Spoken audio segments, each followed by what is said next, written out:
What's going on, my movie-loving brothers and sisters? Thank you for joining us on this Thursday morning on the Screen Talk Live YouTube channel where we talk about all things movie, TV, screen-related news. I am, of course, your humble host, Keith Toothman. I'm joined today again by a couple guests who were with me last night. First up is Lucas Farney. Lucas, how are you doing on this lovely morning? Doing great. I mean, I'm just happy to be here. So, Awesome. And then, of course, we're here with his brother, who was also here with us last night, Trevor Farney. Trevor, how are you doing, buddy? Oh, they didn't schedule me today at work, so I decided to come talk about movies instead. Awesome. If you guys were here last night, we watched She-Hulk episode 8, and we had a blast. It was fun, dude. We really did. But couple things just off the top. Our first thing we're going to talk about here is some breaking news that we got just this morning. So it appears, and now usually, we don't like to talk about leaks and things like that, but every outlet everywhere is reporting on this. So you're going to see it.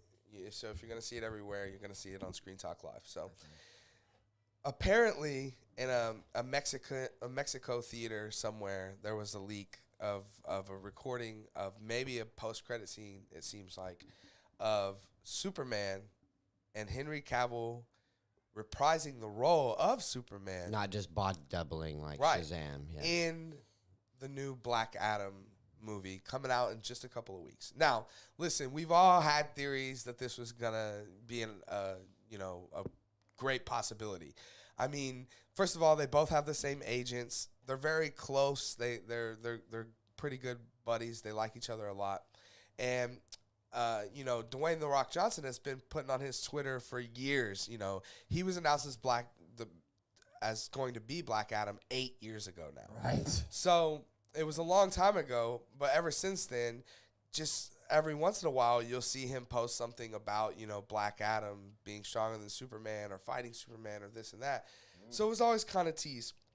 But now it seems that it's all but confirmed. And it's pretty exciting. I mean, I think everyone in this room loved Henry Cavill as Superman. Yeah, I'm a huge fan of the Man of Steel movie. I think it's one of the most underrated comic book movies ever made. Yeah. That being said, we haven't really had Henry Cavill as Superman, and we had no guarantee that we were going to get him back. I mean, correct me if I'm wrong, but it was Batman versus Superman the last time we had him, right? Justice League. Was Justice League after Batman versus For sure. Superman? Okay, Yeah, so for sure. Justice League, still, that was 20... I mean, you we're can not say counting the Zack Snyder 2021 version. Yeah, right. Then, 2017. That's 2017. And then, we even had a tease of Shazam, in Shazam post-credit scene of Superman where we just seen the chest. And again, it kind of led us to think, maybe they're moving in a different direction with who's going to be playing Superman moving forward. But now it seems that, Henry Cavill's back. And again, this is exciting. I'm excited about this. Me and Shane were just talking on the show yesterday about how excited we are to go see Black Adam because it just looks like such a theatrical experience. And of course, who doesn't love Dwayne "The Rock" Johnson? And like I was telling Shane, is he in a bad movie? Because if so, he's good in it. Right, exactly. And that's what I love about The Rock, and we'll all always support him. He's such a charismatic and brings a lot of energy. Whatever he's energy. cooking, I'm smelling it. Right. Yeah, correct. He's one of the hardest working dudes in Hollywood, that's for sure too. In the world. And not in the world. If you take into account, his diet and workout regimen, the guy's drinking 5 gallons of water a day and sleeping 3.5 hours. I mean, it's a really he's a hell of a model American. Yeah. So it's cool to see Henry Cavill, who is in a similar light, right? It's really cool to see. Will be cool to see them. Now it seems again that it'll only be in a post-credit scene, so it seems we won't get much. But I imagine moving forward, if we get a Black Adam 2, this means that there's a good chance we get Henry Cavill back as Superman. But if not, no matter where we move forward in the DC universe, it seems like we could at least get him back again, more than just this particular role. And who doesn't want to see Black Adam fight Superman? You know, we were Not one talking just person. before the show about how his, you know, one of Superman's weaknesses is magic, and one of everyone's weaknesses is Dwayne the Rock Johnson. So, so it's gonna be an uphill battle for our boy Supes, but at the end of the day, you know, he's the Superman. So I feel like he'll kick ass and take names in this movie, or in a Black Adam 2 for sure if we ever get it. But guys, you had a chance to hear this. We've had a little bit of a chance to talk about it. I mean, we're just learning it now. Lucas, I'll start with you. What do you think about Henry Cavill coming back as Superman in this new Black Adam film? I am fucking stoked. You know, Superman has always been hands down one of my favorite comic book characters. I call it because I'm a little Kansas boy or whatever it is, but growing up, especially, like, I love Superman. And Henry Cavill Superman, I mean, you know, I get it. I'm just not from the generation of the 70s. Christopher Reeve, not really my Superman. Like, I love those movies, don't get me wrong. I've seen all of them. Even the fourth one, where he fights, Even what, the one Nuclear where he Man? fights a computer? No, where he fights Nuclear Man. What is yeah. that one? Is that the one where he You're fights? talking about Brainiac? Yeah. Sure, yeah. Isn't that 3? It's 3, yeah. 3, yeah, that's it. No, but anyway, I mean, I honestly even loved Batman vs Superman, and especially the Snyder cut. Oh, I mean, yeah. I don't even talk about the theatrical release of, like, Justice League anymore. Sold. That was me. released in theaters? Joss Whedon had his hands all over it. I don't know what that is. No, but anyway, I was really bummed because, I mean, over the last couple of years, even since that, you know, like, it seems that Henry Cavill's relationship with Warner Brothers and DC had, like, soured. For sure. Yeah. For sure. For sure. And I mean, he was, like, I'd heard even a rumor earlier, maybe last month, where it was said something about, like, how they asked him to come back and he said no straight up, and I was like, I don't blame him. Right. And maybe that's true, I but don't if blame him. Dwayne the Rock Johnson calls your phone, it's like Hugh and Jackman, he asks you to come, know, you Ryan don't Reynolds, say yeah. no to Dwayne the Rock Johnson. That's right. Can you smell what the rock? You know, What And he's even if- cooking up is a good movie. some good That's decent right. content, man. That's what I want. You know. But no, I'm super excited about it, and I mean, you're right. Magic and kryptonite are Superman's only weaknesses, and so I mean, Black Adam could go toe to toe with Superman, and I'm really I'd be excited to see that. Just as long as they don't do it, I mean, like, it's just gonna depend on, I guess, how they approach the character of Black Adam in this. You know, if he's more villainous, and then later on they're gonna turn him more anti-hero-y or whatever. But if we get a Black Adam versus Superman, is it going to be just like Batman versus Superman? All that we have to say is Martha, and you know, and that's it. And don't get me wrong, Please don't do that. I thought that was, I love that. You Why know did what you I mean? say that name? Because we conveniently share the same mothers, you know. Sorry. But no, like, if they're gonna do a Black Adam versus Superman, like, no holds bar, man, get him in there and get him bloody. Like, I want to see this. I want to see it. Right. Yeah, for sure. Knock down I agree Black Adam. 100%. Trevor, you had a chance. We were talking about it a little bit before Lucas got here. You had a chance to digest this information a little bit longer. What are your thoughts on Superman, specifically Henry Cavill, reprising his role as Superman in this new Black Adam film? Well, I'll tell you, I really like it, and I'm probably going to out myself first day as a person. People probably call me a Snyder boy or whatever they call them, because I love the Snyder cut of both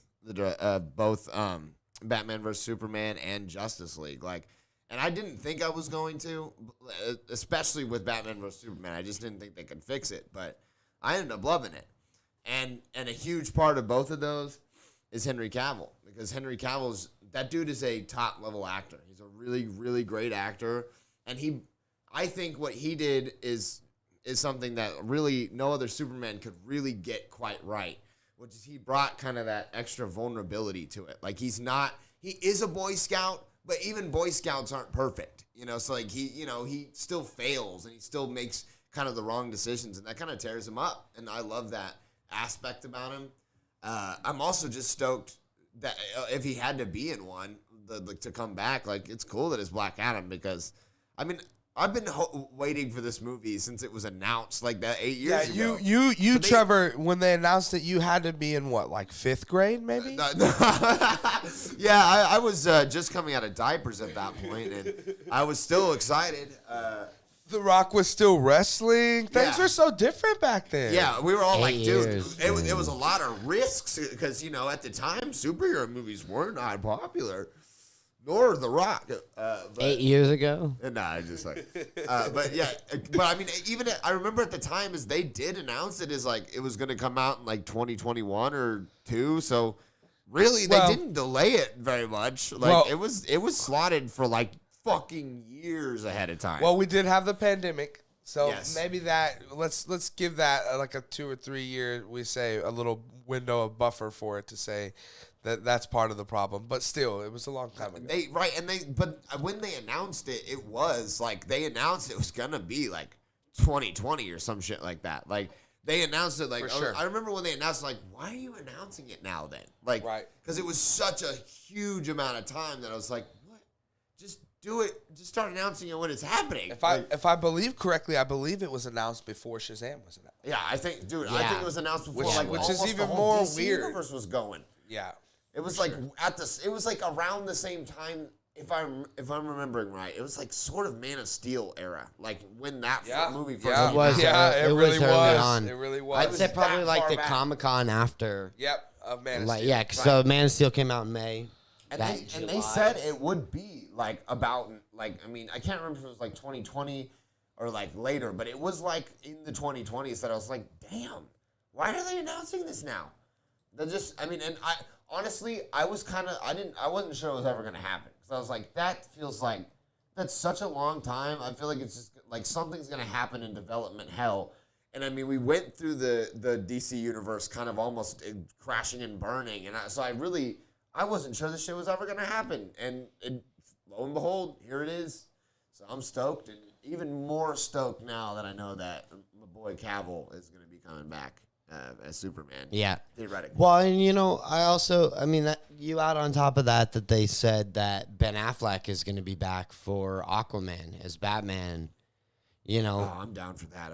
And with him coming back for the Flash movie whenever that comes out. Which when dropped was like super breaking news. Yeah. I mean, people's pundits started going to YouTube and doing live streams immediately because it was just, years ago that Ben Affleck was very abruptly, I'm not going to be back as Batman. Well, he was dealing with, like, alcohol issues and a lot of, like, personal issues the DC, but it was meltdown. Still shocking. That's why Ben it was Affleck's coming back as Batman. That's why it was so shocking, right? It was because he had been, like, adamant, like, nope, we're done.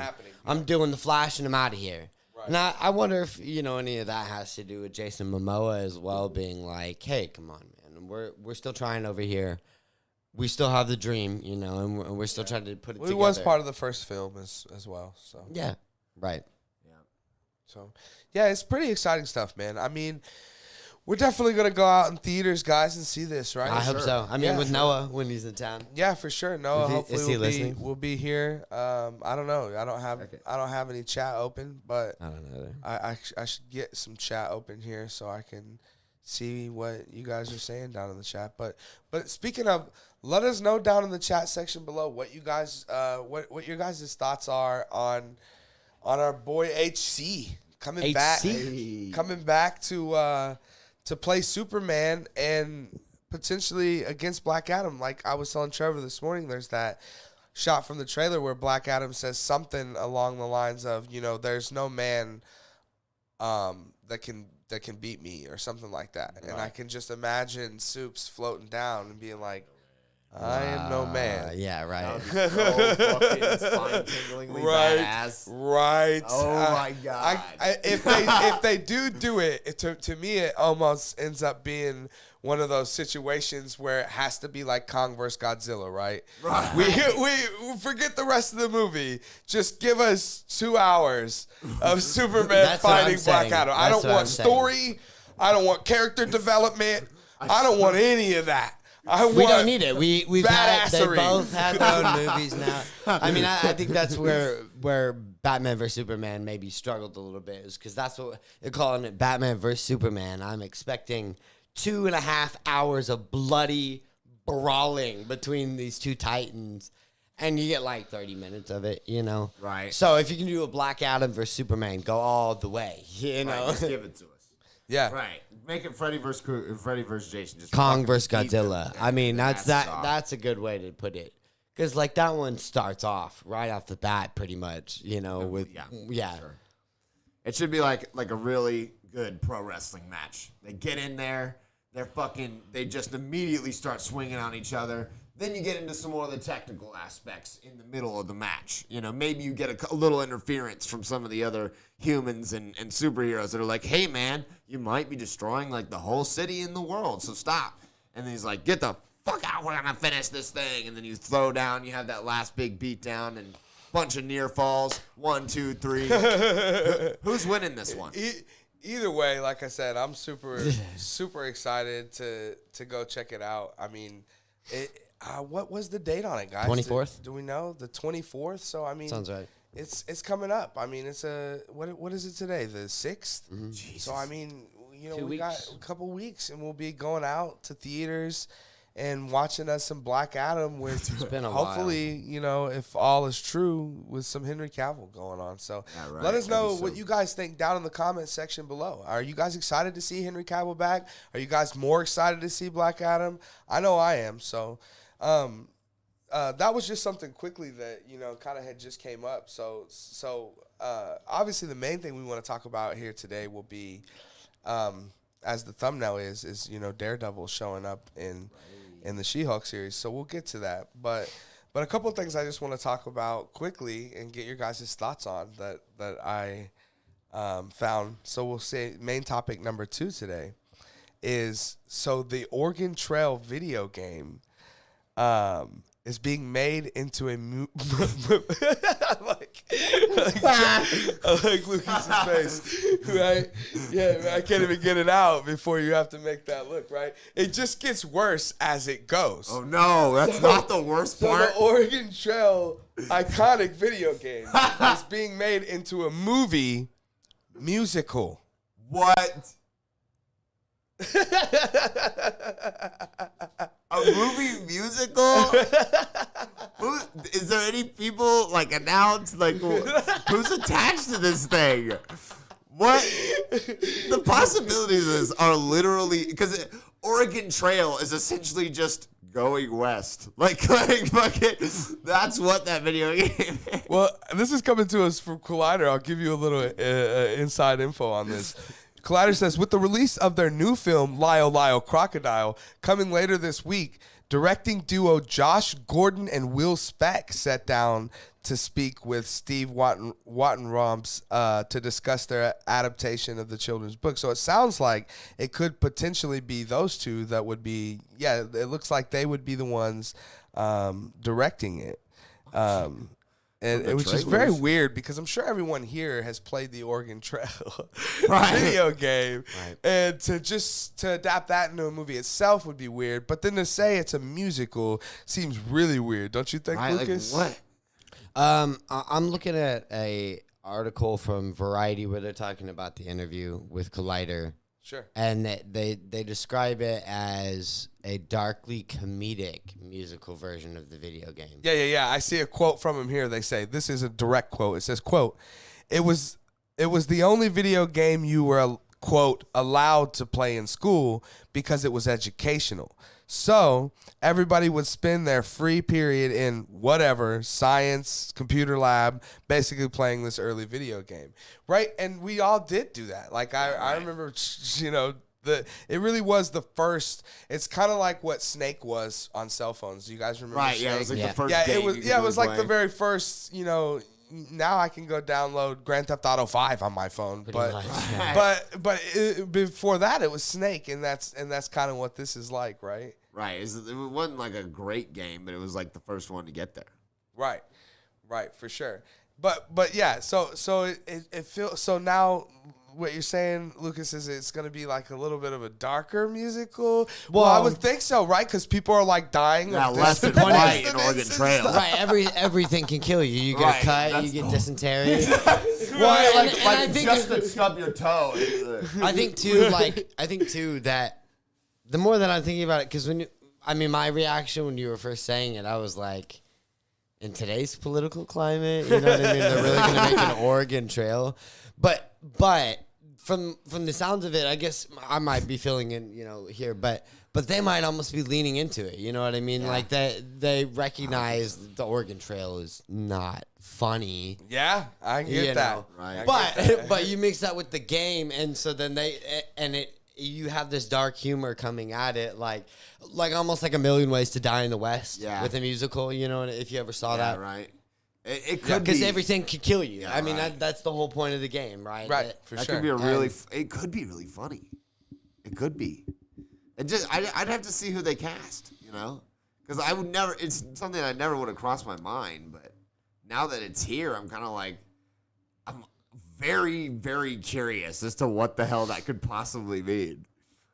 You know what I mean? Oh, apparently their songwriting duo too also that they work with pen music for La La Land, Greatest Showman, even like Dear Evan Hansen. Oh wow! So like they got some powerhouse behind them, credentials for the music. behind this thing too. Yeah. Right. So this isn't gonna be like some dudes making Just it in one-off, at Blumhouse. This is gonna be like a real actual musical production.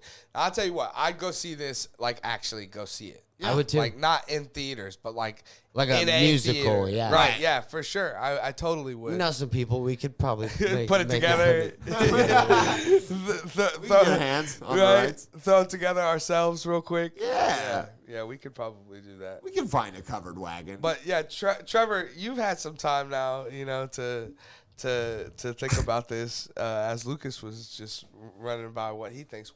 What's your thoughts on this, man?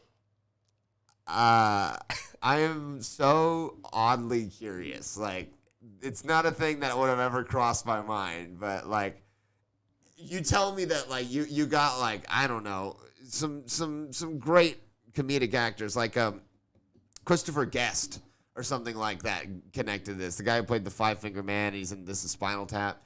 He's like, if you get like some really good comedic actors in there that like can carry this thing and get the tone right, dude, that could be hilarious, especially with the people behind La La Land and Dear Evan Hansen and stuff like that.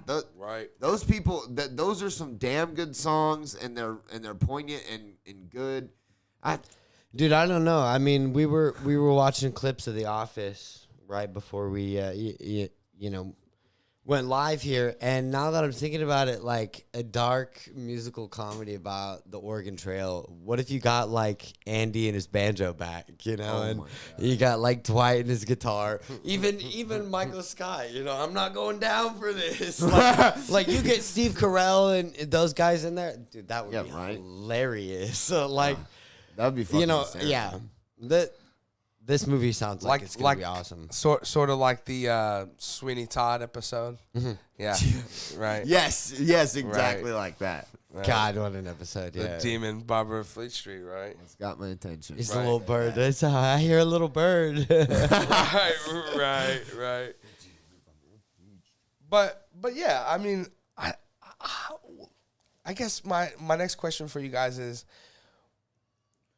if this happens, would we go? First of all, do they put this in theaters, or is this like a straight to Hulu or whatever the hell, or do this go to theaters? And if it does go to theaters, do we go out and see this movie? Like, given just what we have right now, Lucas, what do you think?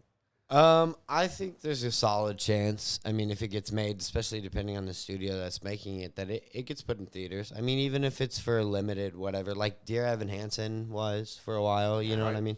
You get musicals that come in, they don't last for a while, but even West Side Story, right, was a contender for Best Picture of the Year last year, right? I mean, so I think there's a solid chance that it can come out in theaters. And that being said, based off of everything we know right now, if it gets put in theaters, we're going up. I mean, I'll be in the hoe all day. I'll be like all of the girls like in high school, you know, that are like singing Hamilton, stuff like that. Right. It's the Oregon Trail, you know? Right. They become all classic. Watch out for the dysentery. Right. They're just classics. So we ran out of food. You know, right. Just 7 days to live. Right. I ate my kids yesterday. Like, good God. Right. Or something dark. Just simple, like what always would happen to me is my wheel would just fall off the wagon. Yep. And great. We can't walk. Let's go, family. Do you guys want to live or not? Nah. Nope, they don't. That's too hard. We live and die by the wheel. Trevor, what do you think? You going out to see? Look, if you don't even give me a trailer or anything right now, I'd probably go watch it today just because that intrigues me. But but it will depend. Just like if you I definitely think it'll be in theaters at least a little because you know it's a recognizable name. I think the theaters will go IP, isn't it? Right. They'll be like, fuck it, like let's try. If it don't work, we'll kick it out. But and then at that point, it really would just depend. It depends on the cast they put in there, you know. And then it just depends, like, if the cast and the trailers are looking even remotely decent, I'm going to go out just for the curiosity of it. Just because I'm like, well, how do you make this a movie? Maybe you get shit, you know. Maybe it's the kind of situation where, you know, you take something that you never thought would be a movie, like Pirates of the Caribbean, you end up with, like, a fucking banger. So I'll go see it for sure. Yeah. I mean, right. As long as it doesn't look like it fucking sucks, but... Right. Yeah. Well, just the idea of it sounds at least unique and like an original and in a weird, and at least a way that one would be curious to see like what the hell is going on here. But yeah, super excited to check that out. So guys, let us know down in the comment sections below. Have you heard? Can you imagine seeing a trailer that ends with, you know, the title Oregon Trail, the musical? I mean, it's the musical game. It's just, right, and they're being like this. It's like, you know, directed by David Lynch, or I don't know. It's just, right. It's weird. It just sounds weird already. I mean, let's just turn up the weird to 11. Right. Let's just go all the way if we're doing it. But yeah, I'm super excited to at least get this moving forward and see like a trailer for it one day. But guys, again, let us know down in the comment section below what you guys think of this news, and you guys looking forward to something like this? Would you want to see it get any further than it is? But yeah, so moving on, the next thing we want to talk about is, so tonight is kind of a big night for us, right, guys? So last night felt like a big night. It really did. And honestly, it felt like it more after, right? Yeah. Because you know, again, we'll talk about this more later, but because She-Hulk was so good. But going into it, you know, we were kind of building up because the last 2 episodes of She-Hulk we had really enjoyed. And it kind of seems like it's getting progressively a little bit better. So we had a little bit of excitement going into it. But tonight, me personally, guys, I have a ton of excitement. I'm seriously excited to watch Werewolf by Night. It is all things I love. You guys know me so well. I love black and white. Right. I love old Halloween. school horror. I love Halloween. I love the Twilight Zone and things like that. Yeah, for sure. Yes. So this is something that wasn't even quite on my radar. You know, I remember, Lucas, you bringing it up all the time, and I just remember like just dismissing it and thinking, you know, and you never know with some of these things, right? So you can't blame me. But with all the reviews, last time I checked, one of you guys look it up for me, but last time I checked, it was sitting at 100% on Rotten Tomatoes still. And if it's gone down, I can't imagine it's gone down much. Yeah, right. Everyone that I know, all the pundits that I know on YouTube have just been praising this thing. They say the cinematography is great. The homage to that era of horror film and monster movies is great. The critics' reviews, like I said, were great. Have been at least. And I think probably 93. It's at a 93 now, so still really good. And also a lot of the people that we heard talking about it were saying that it is kind of a R-rated kind of a feel for something that's More a Disney Plus. Disney Marvel Disney Plus release. And that's super exciting Yeah. because, you know, we can't really get that true creature monster feel without those, you know, yeah. So that's really exciting too. And man, I am really, really looking forward to this. Like I said last night, there was a little bit of hype we had going into it, but it's nothing like I feel tonight. And I'm super excited, and I'm probably gonna be up late again. Probably gonna be doing another open talk about it, a pregame, and probably be the first thing we talk about tomorrow, because again, it just looks really good, and I'm super excited for it. Lucas, you know, you've had time to probably check out the trailer at least, and or at least you know about it. What are your thoughts on Werewolf by Night? Are you excited to watch it? Oh, yeah. I mean, like you said, man, I've been looking forward to it. Like, I love black and white too. I mean, like I felt like even the first 2 episodes of WandaVision, you know, wasn't enough. And there's a different feel of black and white here too, right? With like a Nosferatu almost, old fashioned Halloween style horror movies, and so I'm really looking forward to that. And I mean, this is the first like kind of special, like holiday special that we've got in the cinematic universe, so that's cool.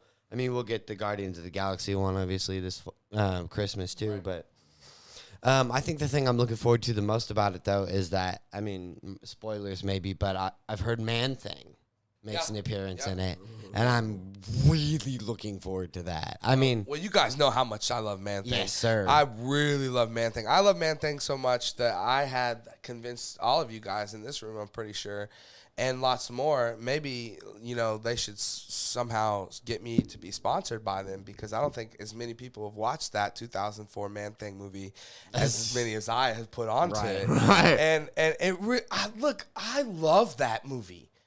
You guys both have seen it, right? You guys watched it. You didn't watch it with me, but you watched it, right? God, that movie is just so good. It's got Trevor, the girl that plays Nightcat or whatever from Jessica Jones, her best friend, the blonde chick. Best friend? Yes. Oh, yeah. She's Great. the star. She's the star of the Man-Thing movie from 2004, which was produced by Kevin Feige, actually. Wow. And it was an Australian made-for-TV movie, and which again, you know, very weird. It's definitely R-rated. It's got some boobies in it, and Boobies, you say? and some killing stuff. But it's really cool. It's fun. It definitely feels kind of like a TV movie, but I think that kind of adds this certain element to it. So yeah, Lucas, again, you know how much I love Man-Thing, so of course I'm looking forward to that too. yeah. Otherwise, I mean, like I've seen the trailer. I think honestly, the Werewolf by Night trailer might have been my favorite thing to come out at D23. I mean, that's not saying a lot, obviously, but no, I mean, like it just looks so cool, and I love when they do black and white, but then you get a little red in there. You know, it just Schindler's List. Yeah, it just so highlights it. And I already know they're going that way with this, but yeah, I'm super pumped for it. I think what I need to really get me. I haven't been feeling in the Halloween mood as much lately, you know, and so I'm hoping this will jumpstart it for me, because this looks really cool. Right, for sure. Trevor, I don't know if you've had time to check out the trailer, but you know a little bit about it. What are your thoughts? Are you excited? Are you wanting to stay up and watch this? What do you think? I hadn't seen the trailer yet. Honestly, I don't know. I have an incredible skill of being both very aware of everything that's happening and somehow missing a few things, because I had literally not heard of it until you are telling me right now about it. But while you're talking about it, I started like looking it up. I was like, dude, I'm upset that I haven't heard about this. This looks fucking cool. So honestly, I'm stoked. I'm gonna watch the trailer after the show today, and I'll probably stay up. Honestly, I mean, again, I don't work tomorrow, so. Right. And it looks, I mean, just even like the images I'm looking at here just look amazing. Just the seals, right? Yeah, Man. the black and white. Yeah. I can't believe that it's on Disney Plus. Honestly, it looks so. I mean, fucking God, it looks really cool. Right. Yeah. Yeah. I'm like I said, guys, I'm super excited. Yeah. Lucas reminded me that Man-Thing is in there. Man, not a that's love man awesome, thing. dude. So yeah, I'm stoked to see this. We talked about it a little bit this week with Shane, and the day's here, guys. It's as we like to say, it's game day. So It's game day. So yeah, so excited about tonight. I mean, we did have to stay up until 5 a.m. last night, but it's part of the gig, right? So yeah, I'm excited to check it out. Also tonight, on that same token, kind of in the same vein, Hellraiser comes out on Hulu, and I want to watch that. Real that's bad. got overwhelmingly great reviews, Yeah. and I hear it's the best Hellraiser. So I'm gonna have to check that out too. So lots of stuff to check out.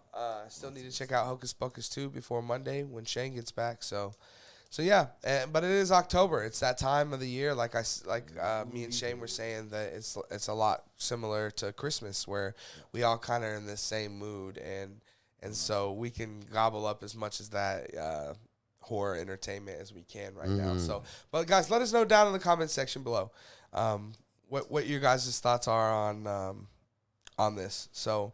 We're going to move on to, real quick, I just had a quick question for the two of you guys. Have you guys ever seen Paranorman? Yeah. Sure, I saw it in Yeah. theaters. Paranorman turned 10 years old today. No. Right? No way. Right. I was 20 when I Dude, seen Paranorman. I think I might have gone on like one of my first dates with like one of my first long-term girlfriends. That's To crazy. that, I think. It's always the crazy. Palace. It's one of the last things I saw. Oh, yeah, I love the Palace. It's one of those things that, when you hear, it's, like when Harry Potter, turned 20. It was like, oh, God. I mean, even 10 years since the last one came out, man. It was like 2011, right? That the last it was movie came 2011, out. yep. Yeah. Right. Crazy. That's when they did that anniversary thing. It's a 10-year anniversary of like the ending, right? Was that Maybe. what it was? I don't know what you're talking about. The thing where they sat down with the cast and everything last year. Oh, that was last year, right? Yeah. So that was like the 10-year. It had to be the 10-year anniversary of finishing then. Yeah, right. Yeah. Yeah. So it's still, it's been a decade even just for that. It's just crazy to think. It really is. But yeah,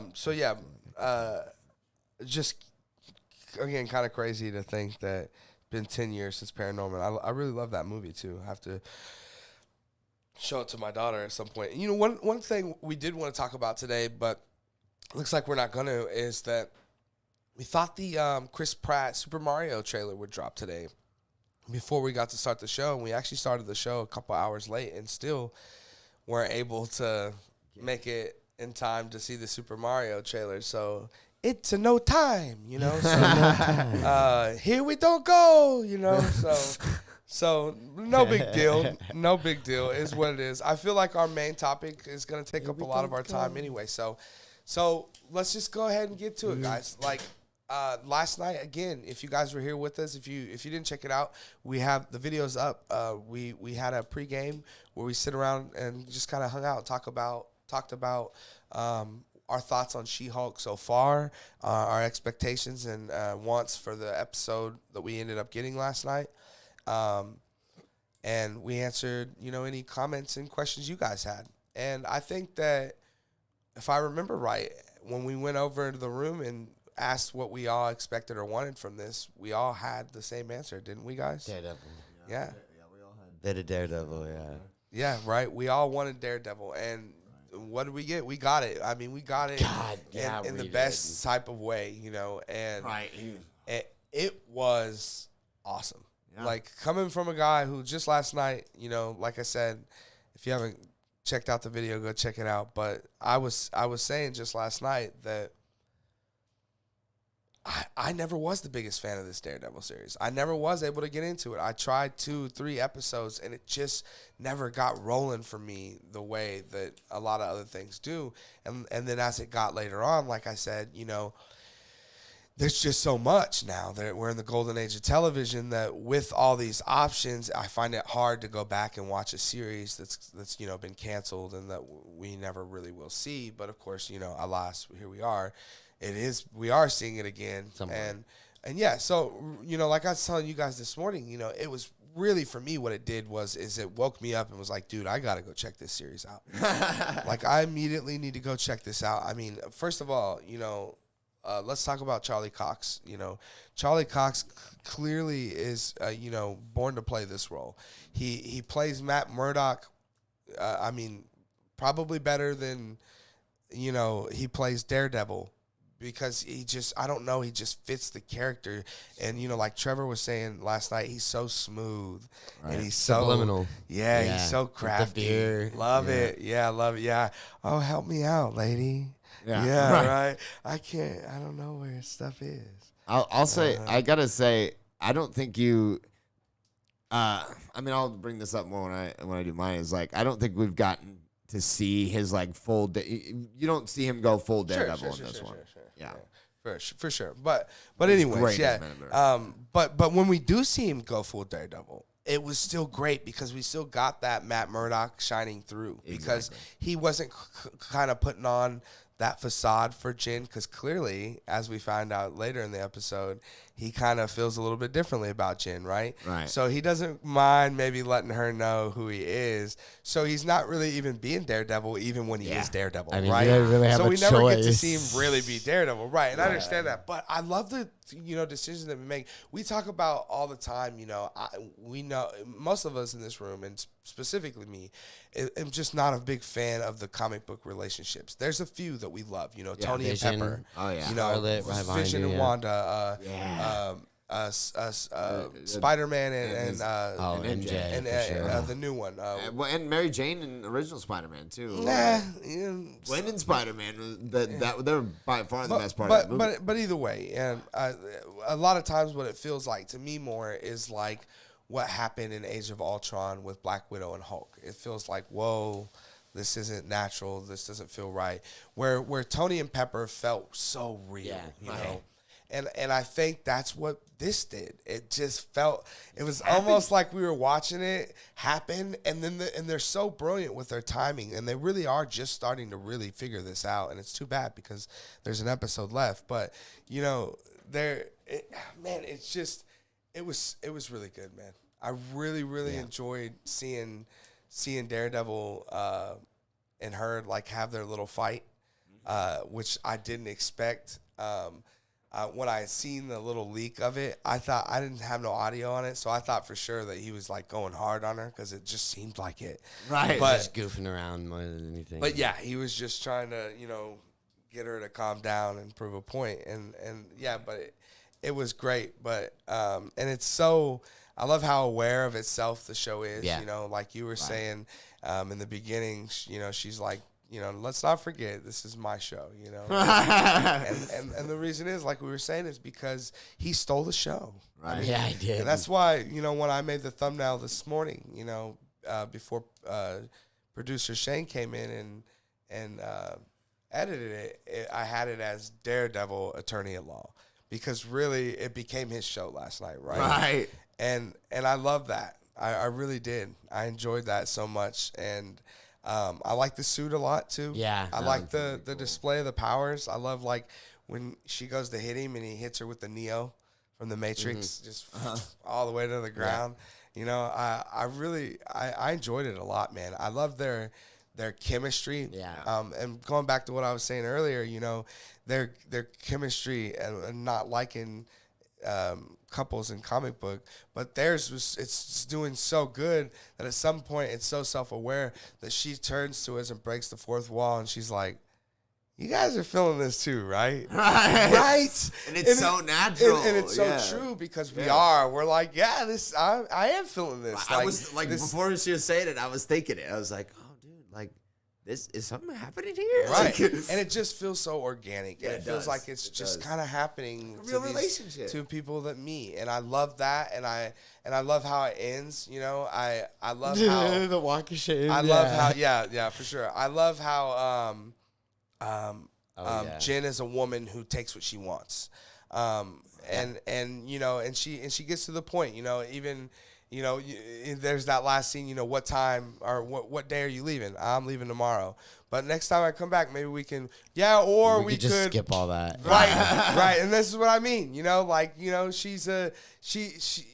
think it adds more to the character of She-Hulk itself because, again, this is a lady who takes what she wants. And that's important, I think, in a superhero kind of person, too, especially a Hulk.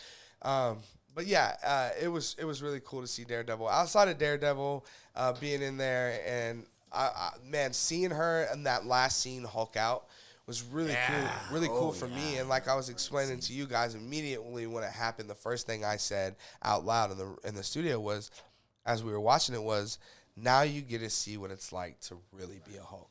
Yeah, it was a payoff. Now you get to see because what had happened in that scene, if you guys weren't able to see it.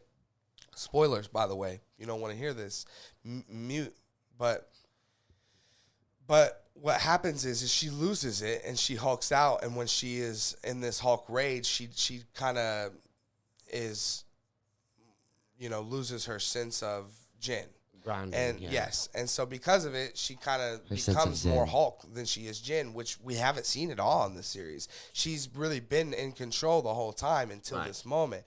And then she starts to come out of it, and when she does, she's looking up and around, and you can see all these people running from her, screaming, terrified for their lives, because there's a Hulk in front of them smashing things.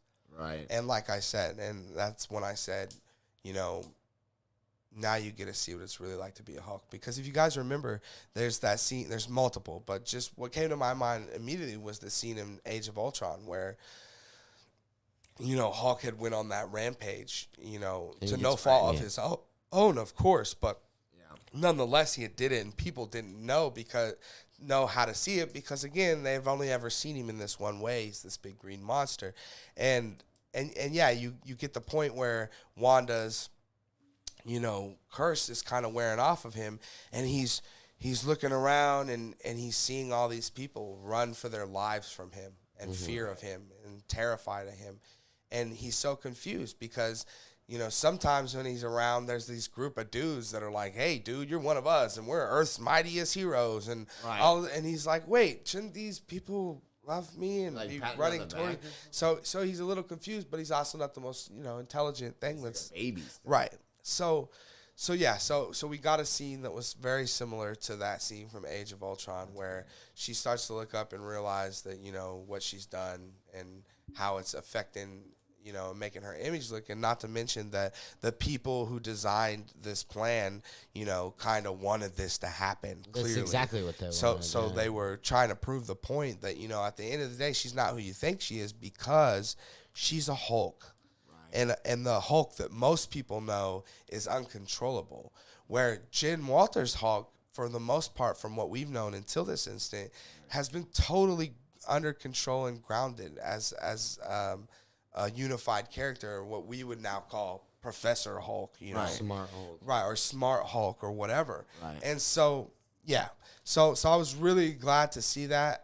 It happened right at the end. There was also that fourth wall break towards the end where she's like, wait, you know, isn't the episode supposed to be over? Why is this still going on? Oh, seems man, like when that happened, when that happened, I kid you not, guys, I got, my heart kind of sunk to my stomach. I got chills a little bit, and I felt that WandaVision feel of like, oh no, what's going on here? Something's not right. Something's off. And even she knows it. Because again, like we talked about afterwards, for a character that can break the fourth wall, like Deadpool, for example, you know, if something was happening, then Deadpool would know what was happening. Right. Even if it was in our world. Right. Right, because he could break the wall and look right through any time. And she could do that too. So if she wasn't able to see what was going on. Yeah. Right. Something powerful is behind it. Right. Which makes me think the leader. Relate into, you know, Doctor Strange's spell in Spider-Man No Way Home. It could relate to Loki and Kang or the I'm sorry, is it the ancient He Who Remains being killed. It could be related to so many of those things. I mean, we just have no idea. But yeah. Anyway, I'm going to move over to you, Lucas. You know, you obviously watched it here with us in the studio. I know you were super stoked to see Daredevil. We got Daredevil. I mean, what did you think overall of the episode? And obviously, what was your favorite part, and what did you think about Daredevil coming in? I feel like I'm going to hit a lot of the same notes as you, coming from a similar place. But I think what stood out immediately for me, for sure, was definitely the chemistry between Jen and Matt, even just as lawyers. Like, even when they're arguing on opposite sides of it, you know what I mean? The banter between them. Like, she's almost like arguing with him.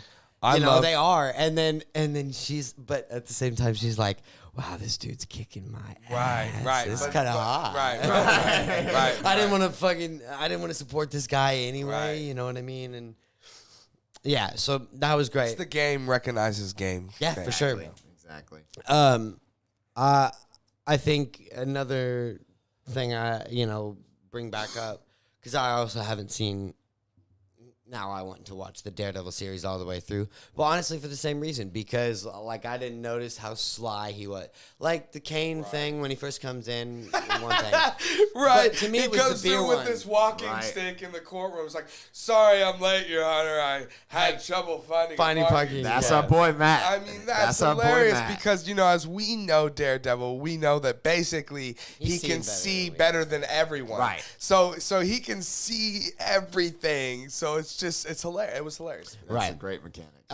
So that one was good, but honestly, the one that caught me more, like I almost wanted you to rewind it so I could see what he did, was the beer thing, where he was just like, where's it? Oh, there it is. Right. You know what I mean? And he's just playing it the whole time. Yeah, he is, and especially for her. Well, because like I was thinking about it, he's sitting across the bar from her. He buys her an apple teeny because She-Hulk.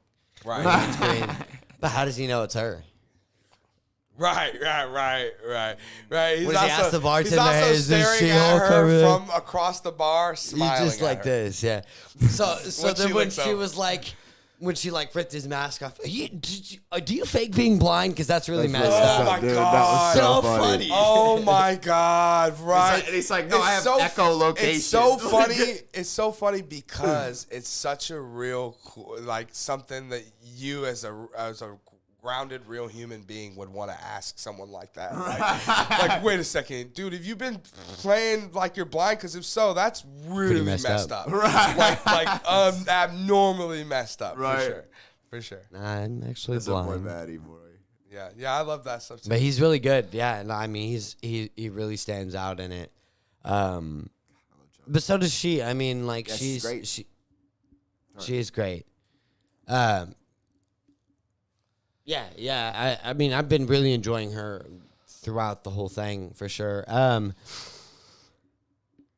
give more credence to your theory about maybe it being the leader the more I think about it, because it's intelligentsia or whatever is the name of it. It's brain, Right. Whatever. Maybe I was just sleepy, but I mean, it really feels like there's something bigger behind it. It's not just going to be a bunch of like Riddler incels. I don't think, you know what I mean? I think there's somebody bigger behind Joker it. gang. Yeah, right. The Foot Clan. The Tracksuit Mafia. The Foot Clan, yeah, from Shredder, yeah. It's the crossover we've all been waiting for. For sure. Right. The TMNT, yeah. Right. Michael Bay sitting somewhere so happy. He's like, finally. I've been waiting for it. Finally. Well, Trevor, you know, when we were talking about She-Hulk last night, or Daredevil last night as we were preparing to watch She-Hulk, you know, you had just recently went back through to finish Daredevil all the way through, and you know, you were saying that maybe it's your favorite series of all time. It's one of them. You had said it's Definitely even better is. than Game of Thrones potentially to you. So that being said, you know, we had a little bit of discussion this morning about your thoughts and feelings about the Daredevil character, and again, I know you have a lot of attachment to it, but what do you think? You know, what we got? Are you happy with what we got in as Daredevil in this episode? That was a nice boost of confidence in the whole thing for me, to be honest, because it wasn't exactly that character, but that person, depending upon who he's around a little bit, does shift a little bit, and being on Jen's kind of lighter energy vibe, like that's that character around someone who's a little bit more positive, a little bit more fun, you know? and I loved their chemistry, and I think they did. I think they kind of, for the most part, they did respect the character that I knew and loved. You guys were talking about that smooth shit that he do, where he's doing like the cane. He does that all, like that's Matt. Like he just does that shit all the time. Like in the first like couple episodes, when he first meets Karen and he saves her, and she's like, "Oh, you're blind, right?" And she's standing right there. She's all wet, and he's like, "Yeah." And then she like just takes off her shirt like in front of him. I've seen that. Yeah, right. Yeah. And you know Matt. He's just like, and that's just, it's how we do. And I love the characterization they brought to it. And I thought, like you were saying as well, like that chemistry was so natural. Like it did not. There's a lot of times you put the two people in a room like, oh, they're trying to get them to ultimately, to bang, but. This like it didn't feel like necessary at all. It just happened, and it was so nice. It was so like I was like, oh man, finally Jen and my boy Maddie find someone who can get it. They understand the struggle and annoyance, and they're both lawyers. It was great. And what a team. Yeah, right. And I loved, honestly, another big thing I really loved about that episode is that it's like you said, the hulking out thing is they set that up early on, is that she got kind of arrogant about it, and understandably so. I mean, women really do have to deal with like kind of rage in a whole different way that, I mean, dudes feel a lot of rage, but it's like it doesn't have to be so much suppressed in order to like survive almost. Well, we can also unleash rage and it not be kind of viewed the same way, right? Like if I lost my shit, and started throwing stuff around this house, you guys would be like, there's a man doing sometimes what a man does. But if you guys see my wife doing that, you guys would be like, oh no, Key needs to get out of there. Right. Like, she's going to kill him. Eileen Wernos on him. Okay. Right. And I mean, that's kind of the thing, is that they really and they don't, and the other thing is like, unfortunately, they just can be so stopped. we're clear, it should not be that way. No, right. It no, should not. Right. Well, right. That's the they tend to be like right? physically like less strong, so they can't like fight. Like even if they would like to express their rage, if they do, the dude might just like who knows? Dudes are fucking dudes. And so what I love is that because of that, she just has a natural like that beast, and we all have a kind of like a Hulk. Right. Some Let's sort just of Hulk explosive smash our thing. way in. Let's do it. Right? Right. Yeah, right. Exactly. Right. He's like, okay, I'm going to go down there. I'm going to disable. Take them all She's out. like, how about we just Hulk take smash 30 our way in? That's a great moment too. And then she does. She jumps down through. She's like, She-Hulk smash. And then he's like, dude, just caused like millions of property damage, bro. Like, come on. But I love that because, but as a result, it made her too confident. It's like, she's like, oh, well, then I'm never going to lose my temper like that. I'm never going to do what Bruce did, because Bruce is a dude. He doesn't have control of his emotions. They just go. He doesn't have control of that anger. He doesn't, need to. He never learned how to. But this moment, and everyone gets this way. She got so upset that she just kind of greened out. She just, just lost it. But because what we would call seeing red. Yes. Right. Yes. Seeing she green. saw green. Right. Right. And so I mean, for most of us, it's not a comfortable situation when we do that. We have to apologize and stuff. But for someone, the more power you have as something like that, the more terrifying it is to see that happen, because you're like, damn, like what if I was the one that actually made them mad? I'd be the thing being smashed. So it was a really good moment, and it actually really brought a nice, satisfying story conclusion to some stuff she was talking about in like episode 1 with Hulk. And I thought that was really, really good storytelling. And so safe to say, Trevor, though, overall, you were pretty satisfied with the version of Daredevil we got? I'm still a little nervous, because again, for the series itself, right? Because now I'm a lot less nervous, because they've handed me two things. They've handed me this amazing Daredevil, which I loved and thought was perfect for the show, and they've handed me Kingpin, which I hated. Like, I actually hated what they did with Kingpin. And before that, I was all gung-ho about them just bringing back Daredevil. Until I saw that, I was like, if they're going to do that with Kingpin, or if they're going to do that with any of those characters, just leave it dead. I don't want it. Yeah, but if your theory is right, in which, man, I'm saying it totally could be what it looks like. If your theory is right, it looks like we may be leading to getting the Kingpin you want to, right? Right, and I hope that's what they do. Right. And if that's what it is, honestly, if we get back and that Kingpin comes in and he has that kind of levity and that that heaviness that D'Onofrio had in the other one, then all of my worries are dispelled. Give it to me tomorrow. I'll watch it. With that, and I'm gonna watch it anyway. But I'll watch it knowing it's gonna be dope. Yeah. But I'm just I'm understandably nervous for one of my favorite shows. So yeah, but it's cool now.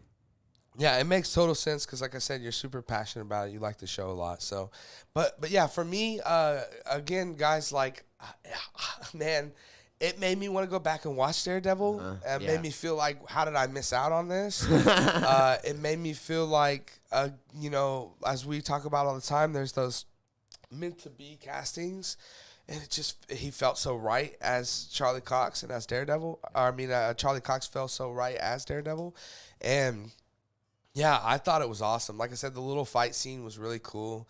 Her whipping a car at him, the little comedy in it that it hasn't been hit perfect for me. Like there's the scene where Daredevil's like, just follow my lead. And he jumps over the building and she looks over to us and breaks the fourth wall. She's like, okay, now that was pretty cool. Right. right. Yeah, for sure.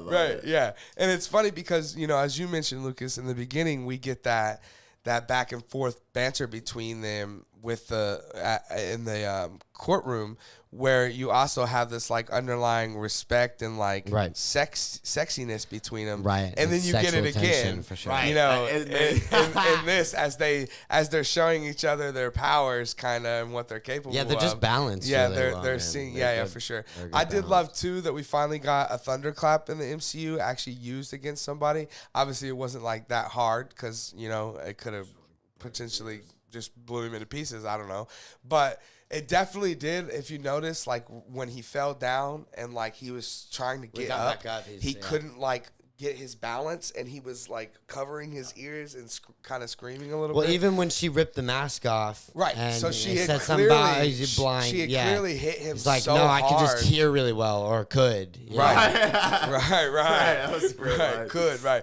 She had clearly hit him so hard with a thunderclap that it had disabled his powers in a way. Right, exactly. And I mean, even that was kind of awesome, I feel like too often when we get these heroes versus heroes thing, we get too much of the same thing, so like we ended up with turning Ryan Reynolds Deadpool in that Wolverine movie into Wolverine. He's got the claws now, and basically Wolverine's fighting Wolverine because Deadpool has healing ability. Wolverine, it's just silly. But in this case, we get to see like counter opposite powers and how they would work against each other. Right, I mean, it's so true that like at some point he kind of just starts running from her, and you could probably do that. You could probably get away from a Hulk. We talk about all the time. If Strange were ever to fight him, Strange would just be like, yeah. Look at Wong fighting Abomination. Right. Man. Yeah. Right. No, honestly, I think that's the TV series that I would like, just like a Royal Rumble. You know what I mean? I said that. Give us a every 2 weeks. Give us a fight card. Give us 5 fights. A main event. Let's see it. Low-level characters Let's see it. in there. But on the main events, you can have big ones. Right. Hyperion versus Thanos. Right. Or whatever. Galactus. It would be pretty cool to see, and it would give us a better gauge of how all this really adds up. Right. Because as we go on further and further, it just becomes like, well, she's the most powerful, or he's the for a long time again, Hulk was that nuclear option. He really was the end all be all. But now you got Captain Marvel, you got you got so much, and you're gonna have the Fantastic Four coming in, Wolverine, and now Deadpool. Right, you got some people that can actually stand. So yeah. But yeah, I like I said, I had a lot of fun with this episode. It was also overwhelmingly my favorite episode. Yeah, for sure. And again, I and loved the that's last episode, coming from the last two kind of leading up to this. Like I feel like we've started a little build on starting 2 episodes ago, so it's just gotten better and better. Now, granted, there was a couple episodes in between there through 1 through 5 that it just kind of didn't work for me as well as I wanted it to. Every episode I enjoyed moments, but there was definitely moments in a lot of other episodes that I did not enjoy, where this I felt was just great from beginning to end, you know. And I was really happy with what we got with Daredevil, and it's definitely got me excited to see the Daredevil series coming out from Marvel next year too, for sure. So what about you guys? Did you guys have a chance to check out the new She-Hulk episode? Were you excited to see Daredevil in it? Are you excited to see the new Daredevil series? Real quick, I guess before we move on, any predictions for the last episode of She-Hulk next week, Lucas? I think we'll get Daredevil back. Really? I think Daredevil's going to be a pretty integral part of it. Wow. I mean, I feel like you're not going to introduce a relationship like that. You say he's going home, though, right? Yeah, he can go home after the big fight. Yeah, You know what I mean? He's Yeah. got stuff to take care of now. True. You know, you got a girl he's interested in, if you will. So I think for sure Daredevil will be part of the last big battle or whatever, if you will. I think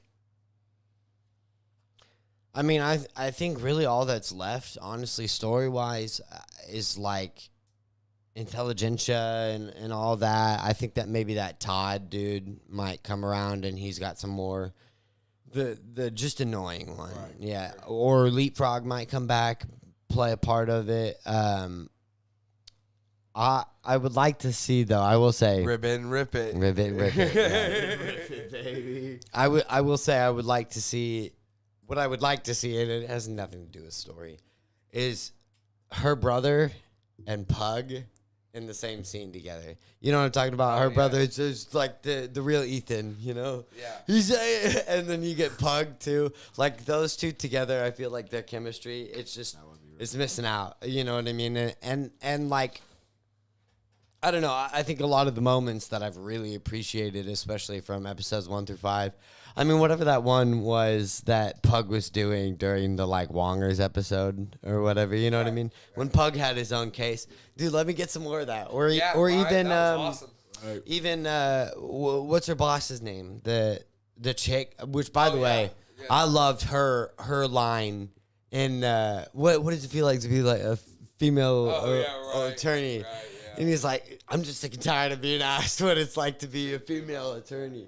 So, and you know, and I don't know if you caught it too, like right before Jen does Hulk out and smashes it, she looks at her and she goes, "Jen, don't." Yeah, for sure. Because she knows what it's like to have that. She doesn't have Hulk powers. Sure, but but she knows what it's like because you know how you know why she knows, because she was sitting there, as every other woman that was there probably was sitting there assuming that she just won Attorney of the Year.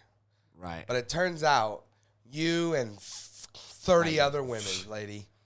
You and 30 other women win Attorney of the Year. Congratulations. And then your You nudes think, are you think they would slipped ever do that online, for man. men? You think men would accept such a situation? No. I wouldn't.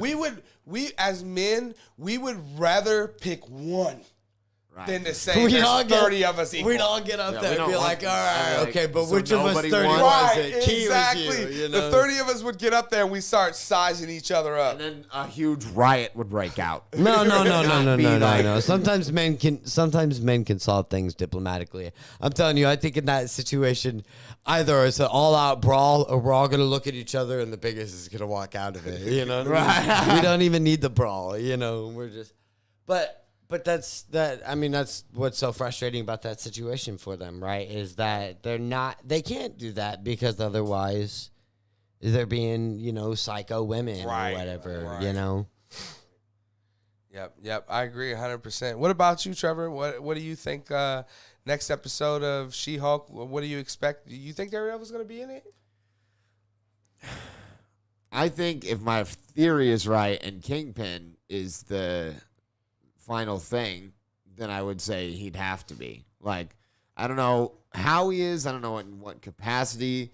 If I'm wrong, probably not. Because, I mean, they've left it to where they're theoretic. This is not a miniseries or whatever. They're going to have, like a whole show after this, right? Like, probably more seasons. Yeah. She-Hulk? Yeah, of She-Hulk. Yeah. Maybe. We'll see, but yeah, we'll see. better chance I'd say than There's Moon been Knight. nothing said yet, though. Right. Okay. Well, I mean, I would imagine in some way she'll back up maybe in his show or something, or, you know, Yeah, I maybe could see her show up a being like an second Avenger season. or something like that at some point. Right, Which exactly. She was in the comics. So, I mean, West Coast Avenger, maybe. they'll definitely find their way around to each other again, but I don't know if it'll be in this one because Yeah, I they don't did leave think it till. I think every time they really make a deal, it's like I gotta go. They have a tendency, especially if it's in the last like 2 episodes, like they're not. That means they're out.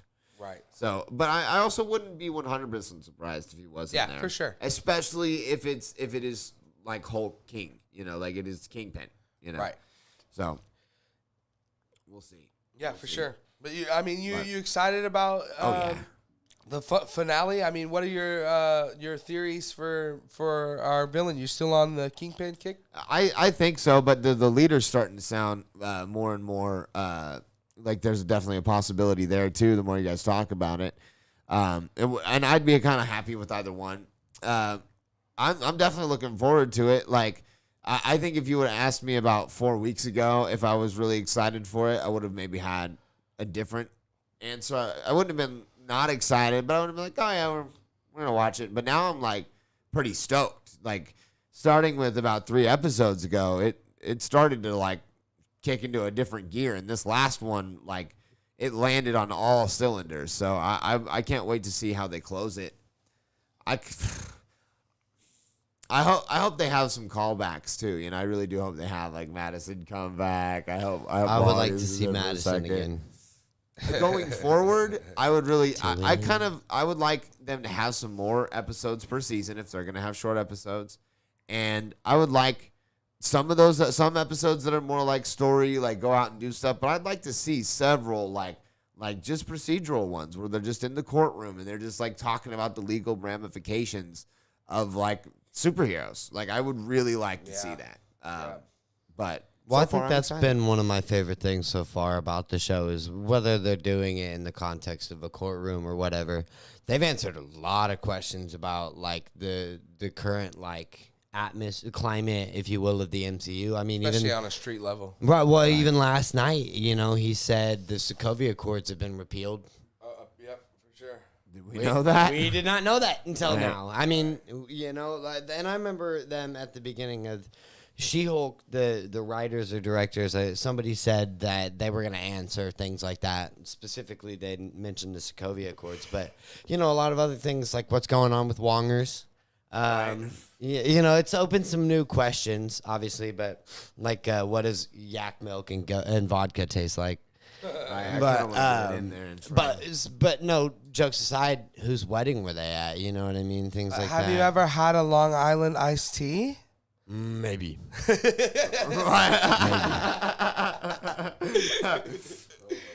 What about a tequila sunrise?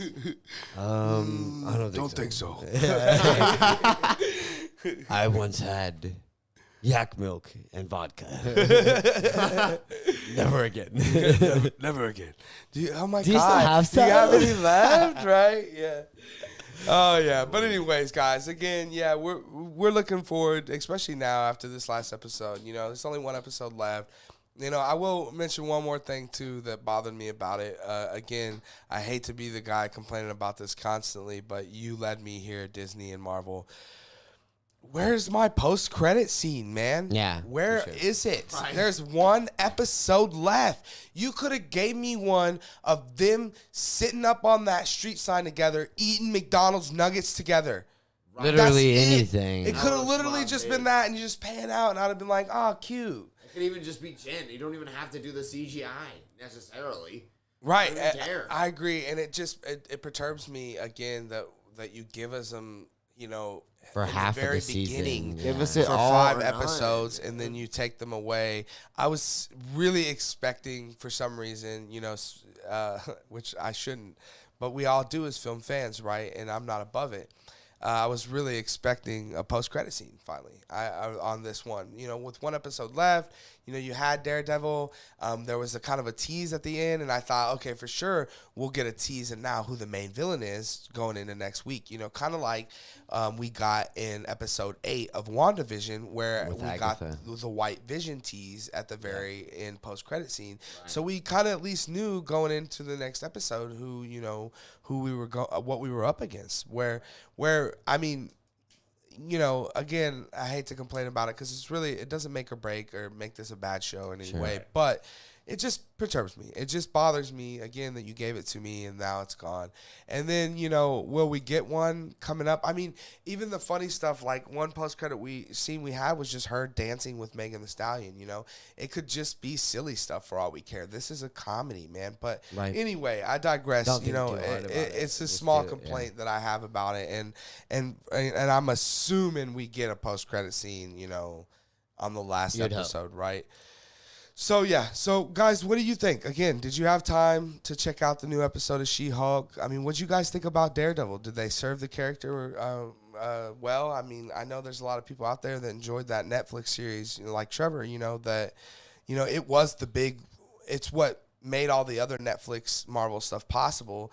And it's, you know, was their like premiere content of all of those things. So I know there's a lot of fans out there. So what'd you guys think? Were you guys happy to have Charlie Cox back too as Daredevil? Put your guys' comments down in the comment section below. We're gonna move on. I guess that's it for our main topics, guys. So do one of you guys got chat pulled up? Yeah.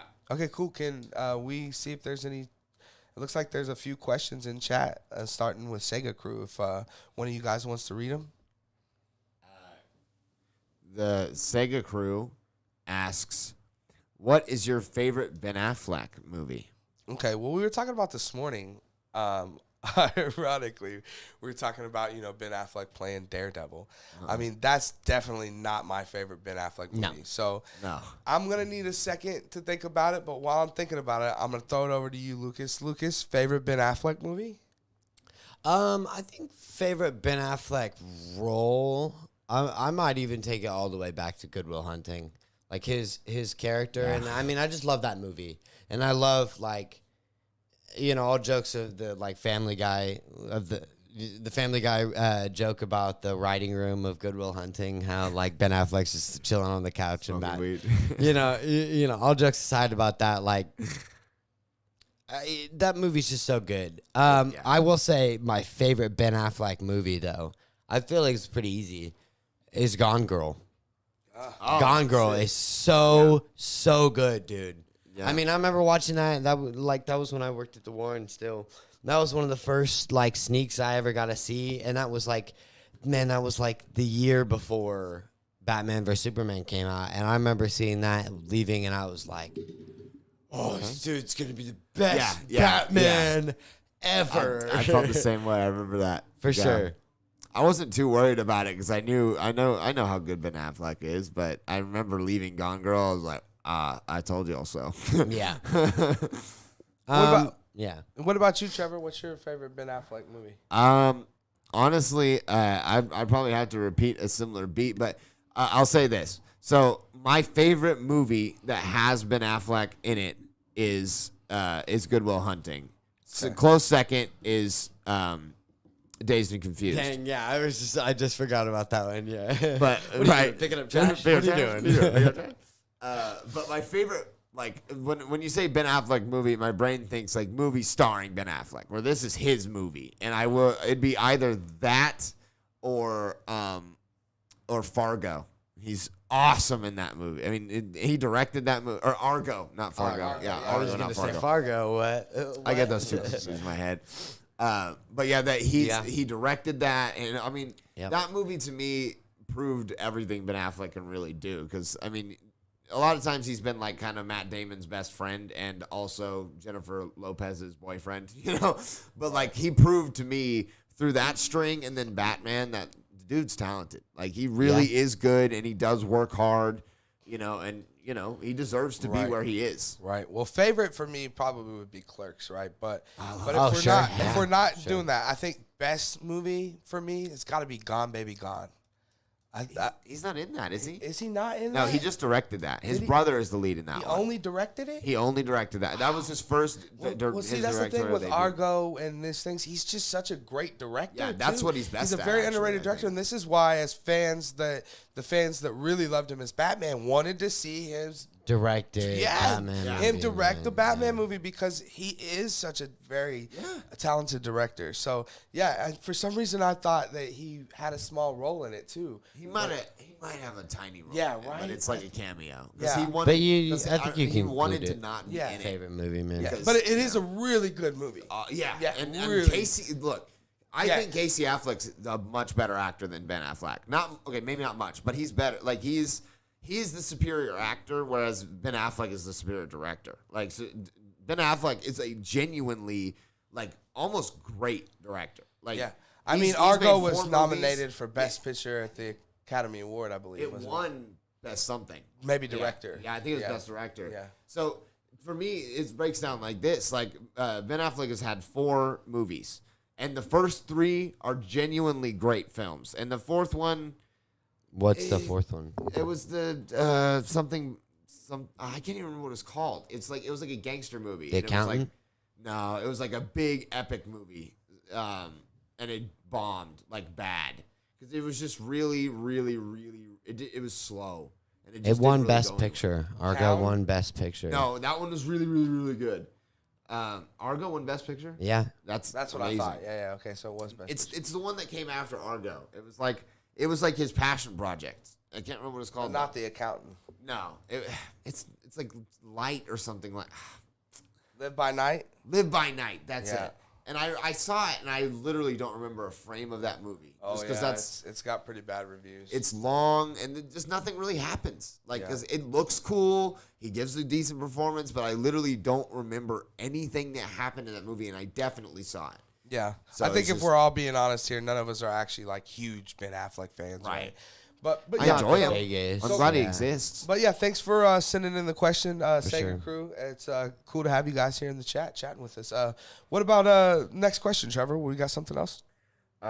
Vincent II writes, "Who wins the fight between Black Adam and Superman?"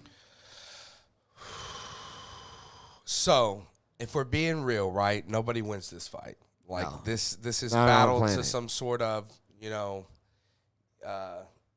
thing is quite often me and our friend group and my cousin Matt, as you guys know, Yep. we're big Dragon Ball Z fans and we're huge Goku Yeah. fans, and Yeah, I we knew you were constantly gonna have say this that, yeah. discussion about Superman versus Goku. And the thing is it's no different with Black Adam. It is a little bit different because Goku is just so happy-go-lucky. But For sure, yeah. But the truth of the matter is, Soups would look over that situation and be like, "I don't need to fight this dude." Right. Like I don't. He's can't. Yeah, I can't. He's He's a good he's dude. Goku, like man. now, Goku would probably bait him and be like, "Come on, like let's just see wanna what do we it. got." Just a test. You know, Just a right? test, yeah. But and Soups may like entertain that to an extent, Right. but only just to Just like the Flash when he's racing him, you know just what I to mean? appease Yeah. him. Yeah, just Right. like a sparring match. Basically to spar, right? But at the end of the day, the truth of the matter of the question is who would win between Goku and Superman is the fight would never happen. That's true. Because Superman is the greatest, version of what a human being is supposed to ever Superman. be, Ubermensch, right? yeah. Exactly. So he is too good to fight somebody that is literally the Japanese version of himself. Right. He literally is Superman, but just from a different world. So he would never do that. Now, if Goku came here and this is where this could never happen because Goku would never do such a thing. But if Goku came down here and started Hame and everything up, of course Soups would go in and he, then we'd have a fight on our hands. Now, with this situation, it's a little bit different because in the beginning, Adam Soups would. may be looking at this going, okay, I got a problem. But at some point, I believe Superman realizes that this dude's not bad.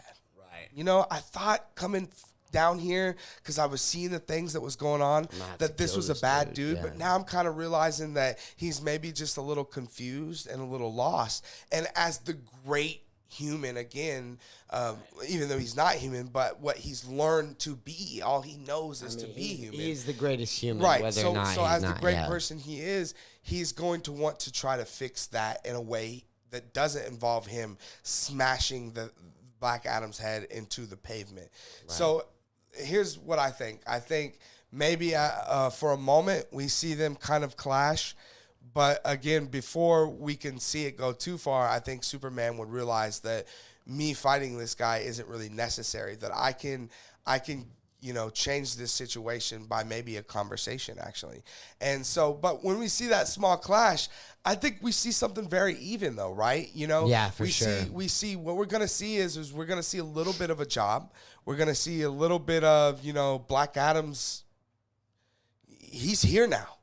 8 years in the making, he's here, and he's going to make a statement. For 5,000 years. And again, Dwayne The Rock Johnson hasn't been putting all this stuff on Twitter for 8 years about beating Soup up for no goddamn reason, guys. So he wants to do this too. He wants to mess Henry Cavill up as Superman specifically.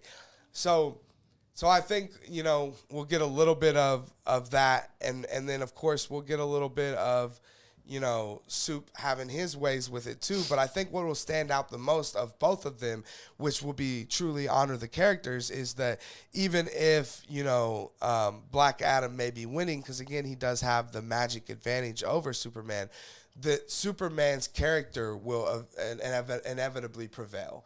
And his character, again, will just not allow him to participate in something that is just unnecessary. Well, think about it. It's like Vision, almost. Right. It's like Vision fighting White Vision.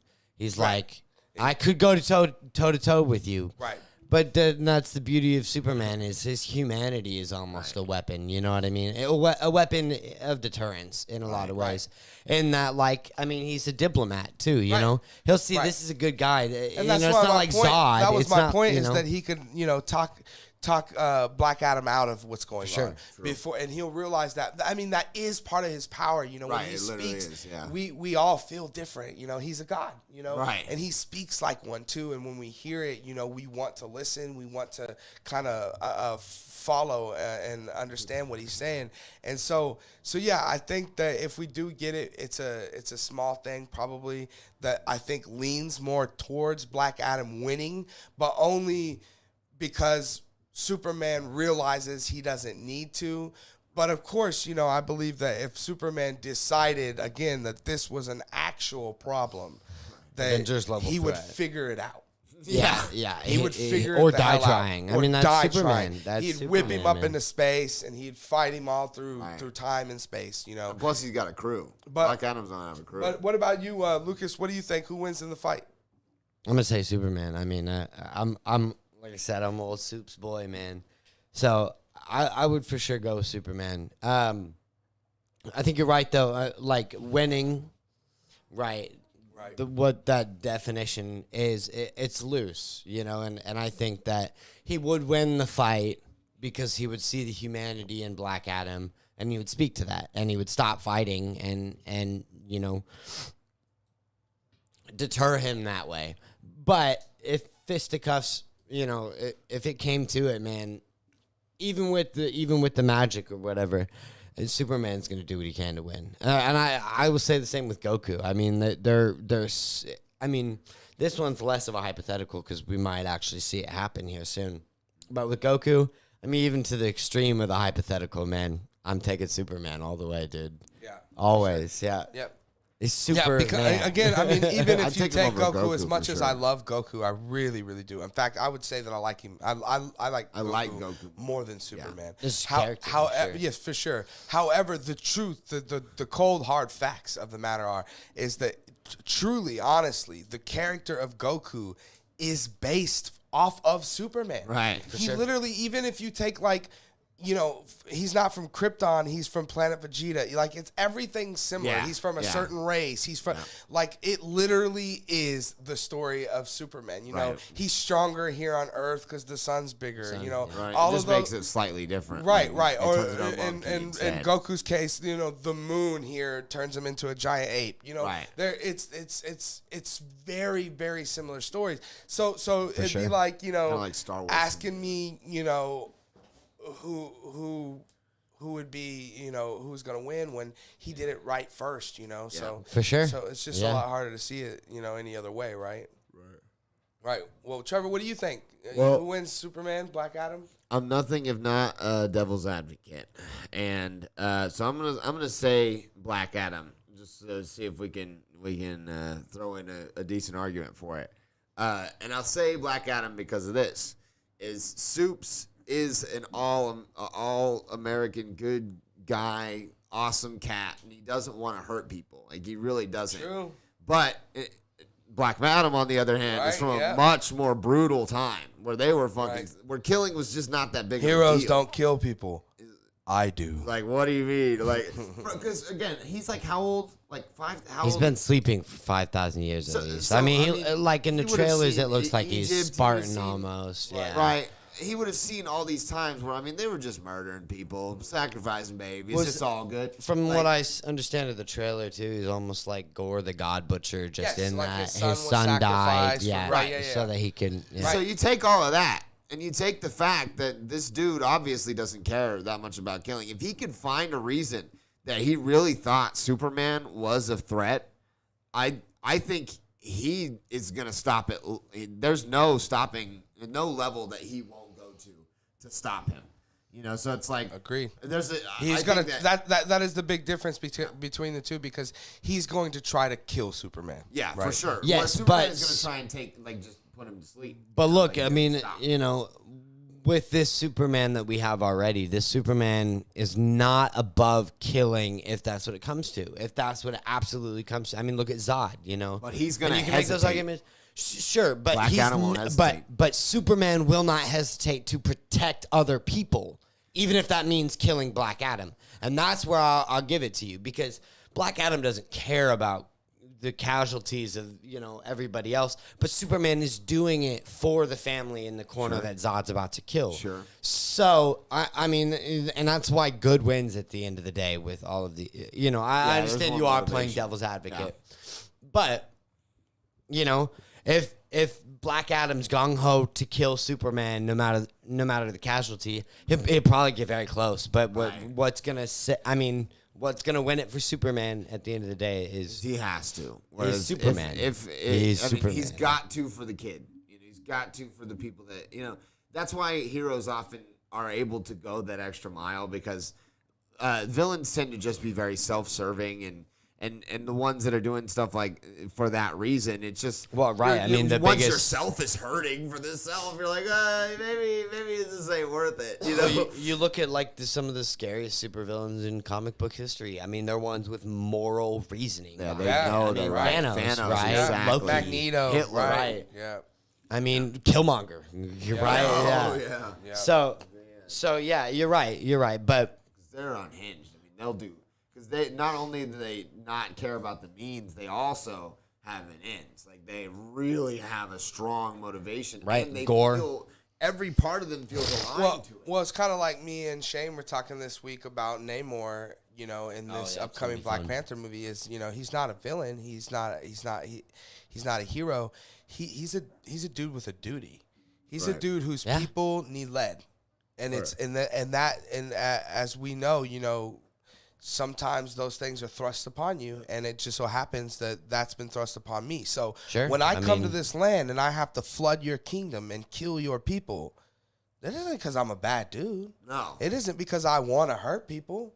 It's because I have a duty to my people. My people. Right. It's right. And just that alone is scary. Right. Because that's a different level of, right? That's a different level of dedication. Right. And that's how I feel about Superman. That's why I'm arguing he would, because Superman feels that all people are his duty. Right. And so he's approaching it like Namor is. That's true. And so he's going to do every single thing that he can to stop Black Adam. To better, argue that point is, look at Batman versus Superman. Look how he treated Batman, when he first let's not do this. That he was out running around, being a crazy person, Yeah. Superman's immediately like, hey, you don't want to do cut the shit, bro. Like I don't, and he looked like he had been through so much, and of course he had, but yeah. So, what about next question? We got another question for us. yeah. How do you actually say this? Lily Ali. What is your favorite movie based off of a video game? Oh, okay. So this is an easy answer for me, but it's kind of a cheat. So I'm gonna pick two. So yesterday with Shane, I went over. We had a question come in. What was your favorite animated movie? My favorite animated movie and my favorite video game movie based off a video game are not ironically the same thing, and that's the Pokemon movie. Oh, The Pokemon movie is obviously based on a video game, and it is an animated movie too. But God, I really just love that original Pokemon movie. If you didn't see me talking about it, go check out the show from yesterday. I mean, that stuff really, like as a kid, just pulled on my heartstrings, and I never realized as an adult how much I had really learned and how much, was planted inside of me during this movie that I watched when, you guys weren't even born yet when I watched that movie, I don't think. I mean, 97, 98. I was born in 97. Right. Yeah. I was like 2, though. You guys were like I'd probably babies, seen it, you though. know. I'd probably seen it. I watched that shit early. But you guys were like babies, when I went to the theaters to see it. And I remember me being like 6 or 7, I remember thinking, God, this is so cool, but now as an adult again going back and watching it, I realized just how beyond just cool it is. Is that like it taught me a lot of the lessons that I know in life today. So that's what I want to say. But since I've already said that, I'm gonna go with something else, and that would be what I would say is my favorite and the best live action video game movie ever made, and that's got to be the Sonic movie, right? Same. I mean, the Sonic movie was awesome. It was one of those movies too that like we were all gonna go watch because we just inherently love Sonic, right? Yeah. He's blue, he's a hedgehog, and he's faster than the Flash. Right. So you got me there already. I'm a huge Tails fan, and he wasn't in the first one until the post-credit scene, but. I outside of that, I'm a huge Jim Carrey fan, and it feels like we haven't had this version of Jim Carrey. God, like dude, since like fun Jim Carrey. Yeah, since it's been forever. It's been like Ace Ventura days. It feels like since we had this version of him. Even like Yes Man. And there was a time where it kind of felt like we were getting burnt out on it, but then getting this back just felt so right, and it was like, dang. I was never burnt out on this. Why isn't Jim Carrey still doing this? It was great. The guy that plays the lead role, Sonic's stepdad. James Marsden. Yeah, cool. Yeah, I love that. No, you know who else really stands out about that movie? I recognized it when I watched the second one, too. Egbert's assistant. The latte guy. He is oh my God. Dude. He's so funny. What's chemistry between the two of them, too? He's what else is he in? I don't know. He's in a few other things, though. Yeah, for sure. The latte guy. But yeah, you're right. And then, I haven't had the chance to finish 2, but recently started to finish most of it, all but maybe the last like 10 minutes. And was having a blast with it. It was definitely more of like less family friendly. I mean, still good for a family film, but more an action superhero kind of movie, which was just awesome. We got a lot of Tails, and again, Tails is my favorite. So I would have to go Sonic, I guess. I really think, like I said, it was also for me. It was like I said, we were all going out to see it because we inherently love Sonic, but we just weren't expecting what we got. Right? It was one of those ones that kind of slaps you upside the head and is like, "Whoa, I'm good." Like, you didn't just come out to see a movie. You came out and you seen something you really liked. Have an experience. I maybe go again. And it hits you in a way you're like, whoa. And I loved that. I really did. There's a few movies like that every year. Everything Everywhere All at Once, I feel like did that today. Yeah. I mean, this year. It really just slapped me upside the head. I had no idea it was coming. But with this, we also had a lot of negative stuff coming with all the ugly Sonic stuff. Yeah, right. Yeah. So we had that, so we were really going to go out to see us, which, Shane thinks was a marketing scheme and maybe most brilliant thing that they ever did if so. But yeah, I want to say the Sonic movie. Lucas, what do you think? I mean, favorite movie based on a video game? I was probably going to say the Sonic movie too. So I'll change my answer just for the hell of it, and say the original like Super Mario Brothers movie. Oh, you know what I'm talking about? Or like the Battleship movie with Rihanna.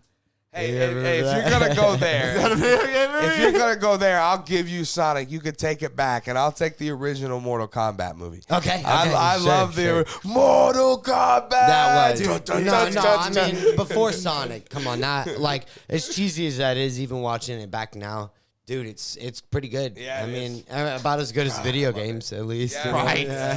Yes, for sure. What about you, Trevor? You got a favorite movie based off of a video game? It would have been one of those two. But Super Mario. So right? I'll switch it up, and I will instead of saying movie. Did she say specifically movie based? Okay. Yep. Yes, she did. Okay. Well, I'm gonna kind of cheat. Pixels? I'm gonna say Ready Player One. Ready Player One we'll is that. right because it really has a a bunch of video game But, yeah, characters sure. in there, and it is a video game, but. Yeah. But I'm only saying this because like I haven't seen Uncharted, but that's the only other one that I've ever even heard of. That like No. There's lots of them. There was the Assassin's Creed movie. Yeah, there was. No, I mean Forgot that I about enjoyed. that. Oh, okay. Yeah, because I've heard there's been a lot, and I've not enjoyed any of them. Yeah.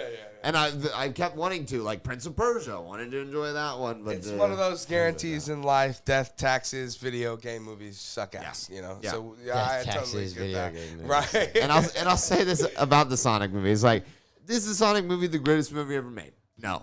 But it is actually a fun, good, interesting movie where you let Jim Carrey off the hook and let him do his thing with good writing. And the fact that is the best movie ever made in video games to me is like kind of like it's kind of impressive because like True. that's not a big but pot. we got a lot of stuff coming forward. You know, Sony's got a God of War movie coming out. That's good. I hope that's gonna be good. The Last of Us has Yeah, the I believe it's HBO. actually a That's pretty series. interesting. Like a But either limited way, series, yeah. There's lots of things coming forward, specifically from Sony, who's just created this video game movie division. You know, that will get a lot more, I think, of those things like God of War and stuff. You know, big IP video games that may translate into good stuff. But, you know, who's seen Sonic coming? You never know with these things. And the thing is that again, Sonic just hit us out of nowhere. We had no idea that it would be as fun. And again, to think that it is the best. It's not just the funnest or my favorite. It's the best. I think we can all agree it is the best movie that's ever been adapted. I think almost without from argument. live action, at least specifically. Again, I'll take the Pokemon movie over it all day. Sure. But if we're talking live action, Well, what about Detective Pikachu? not a big fan. But yeah, moving on. What other questions do we got, Trevor? Well, we've got favorite Spielberg movie. Okay, favorite Spielberg That's a movie. I mean, this one's hard gonna be question. easy for me, I right? think so too. So, yeah. With some of these questions, you know, sometimes you gotta, you know, get on IMDb and figure out, you know, with all this history. I mean, there's so many great Spielberg movies, Yeah. right? But immediately, what comes to my mind is Jurassic Park, right? Like Jurassic Park was. You know, I believe he directed 1 and 2. So, and it was just at the time it was so. When I seen it again, I was probably 6 or 7 years old, and at the time it was just so real to me. Yeah. And it was so frightening, but it was also so like I couldn't stop watching it. And as a kid, like, you know, it really made me fall in love with dinosaurs. I loved dinosaurs. I think as a kid. For some reason, we all love dinosaurs. Yeah, we there's did. something so cool And about even that. my daughter just loves dinosaurs, you know? And Yeah. it's I so know. weird, you know? I think it's because, you know, it's so much of our history, Yeah. you know? It really is. Like, It's this other thing that exists where we are that's so much bigger. that's just kind of captures our us, too, a imagination. part of us in a way, you know? Right. And yeah, so it really made me fall in love with dinosaurs, and it really made me fall in love with, too, I think, and you guys should know this about me, is that I love those movies that kind of isolate you. They kind of put you, literally, in this case, put you on an island. You know, that really put you on an island and make you feel like you can't go nowhere. Like Alien is a perfect example of that. You know, you're stuck in Isolation. This ship, I you know know? Cabin Fever. I love that kind of stuff. So you get that. You're stuck in this beautiful, amazing park with some of these creatures that can kill you, some of that are we meet that we're petting that are beautiful. The animatronics and the all the practical stuff is amazing. It really is. It's a super family friendly movie, as scary as it gets. But yeah, and then we got lots of them. We're still getting them today. Now they're not great, I wouldn't say, the one we're getting. But, worse and worse, even. But again, even with this last one, Dominion, they were talking about, well, don't worry, this cast is gone, but we're having more move forward. And, I hear other pundits around YouTube talking about, well, where do we go with this and stuff? Yeah. Maybe it's run its course. And the thing is like, dinosaurs don't ever run their course, man. Not really. Dinosaurs, as long as you're showing me, it's the Kong versus Godzilla, right? As long as you're showing me dinosaurs being dinosaurs, right, I'm gonna be like, man, this is cool, Right. And I think that's a real big key. But there's so many options, Imagine we pick up, 10,000 years in the future, and it's right, like a Planet of the Apes. Like Planet of the Apes. Right. Only with dinosaurs. That'd be fucking Jurassic nuts. World. Right. Or even just like 10 years. And they're ago. almost even like, doing like human experiments and shit like that. But there's just so much options that you really could go with. Or, give me a movie kind of like Alien. Give me one where like they were transporting a dinosaur, to, because people are moving to Mars. So they had to transport some because they want to build one there. But they're transporting it like gets a loose megalodon on the ship, and he eats all the other dinosaurs, but now it's hungry still. And, and you got your a Ripley character. velociraptor. You basically got Alien, but with a give me those things. I would enjoy that. I think we all would, especially if it's well made. So, favorite Spielberg movie for me has got to be Jurassic Park. Lucas, what about you? Man, while you were going, like my immediate one that jumped out at me was Indiana Jones. Love Indiana Jones. I'm going through. I went through the list of his movies too, and there are some movies. I mean, dude, what a list! Bangers. Saving Private Ryan. Yeah. Dude, Schindler's. I mean, Schindler's List. E.T. I mean, Jaws. Like, has anybody? Has anybody? Ever had a list like this big?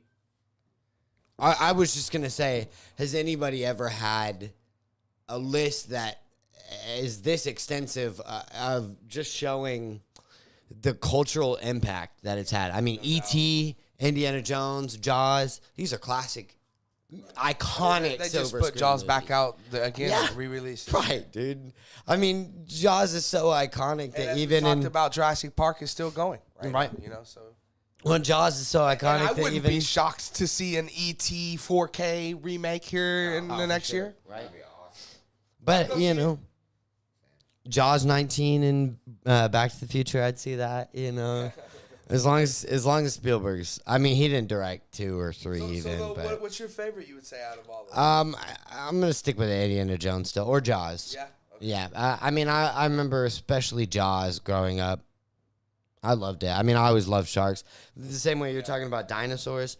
I mean, I've definitely felt that way about dinosaurs, but for me, it was specifically sharks, like the megalodon. Listen, people Dinosaur. love sharks so much that every year, me and my family and families across this whole nation have to set aside 7 whole days for what we like to call Shark Week. Shark Week.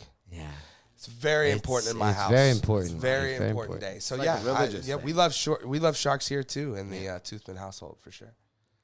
But other than that, I would say, I mean, the only other one I didn't mention here was the Poltergeist, which He didn't direct that, did he? did he? I thought he just produced. He might have just produced it. Yeah. Yeah. What about you, Trevor? What's your favorite Steven Spielberg movie? It would he wrote probably it. be He one of wrote those it, two. But probably the one that like hits me the hardest as a film, like a film, is Schindler's List. Like that's one of the great movies of all time. Like I mean, not movie, like film. 'Cause I feel like there's a sort of different category there because Spielberg is the master of movies. Like he understands the movie business better than I think any human being has ever understood it. James Cameron. Okay. Yeah, true. Yeah, it's those two. Like, I mean, and everyone else. I mean, like Kubrick is the greatest filmmaker. You know, like that's how I would look at it. You know, that's kind of like there's a little bit of a separation. But I think his best film is like Schindler's List, because that's just a powerful, beautiful, simple piece, but it is done so well.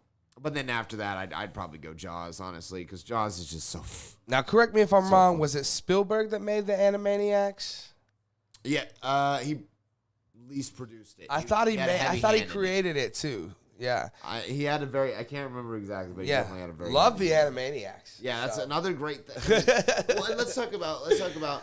Dude is like almost 80, and he has like 4 or 5 pictures coming out every year. Yeah. I mean, at least he hasn't in the last couple years, but I mean, there was that string where like BFG and that time.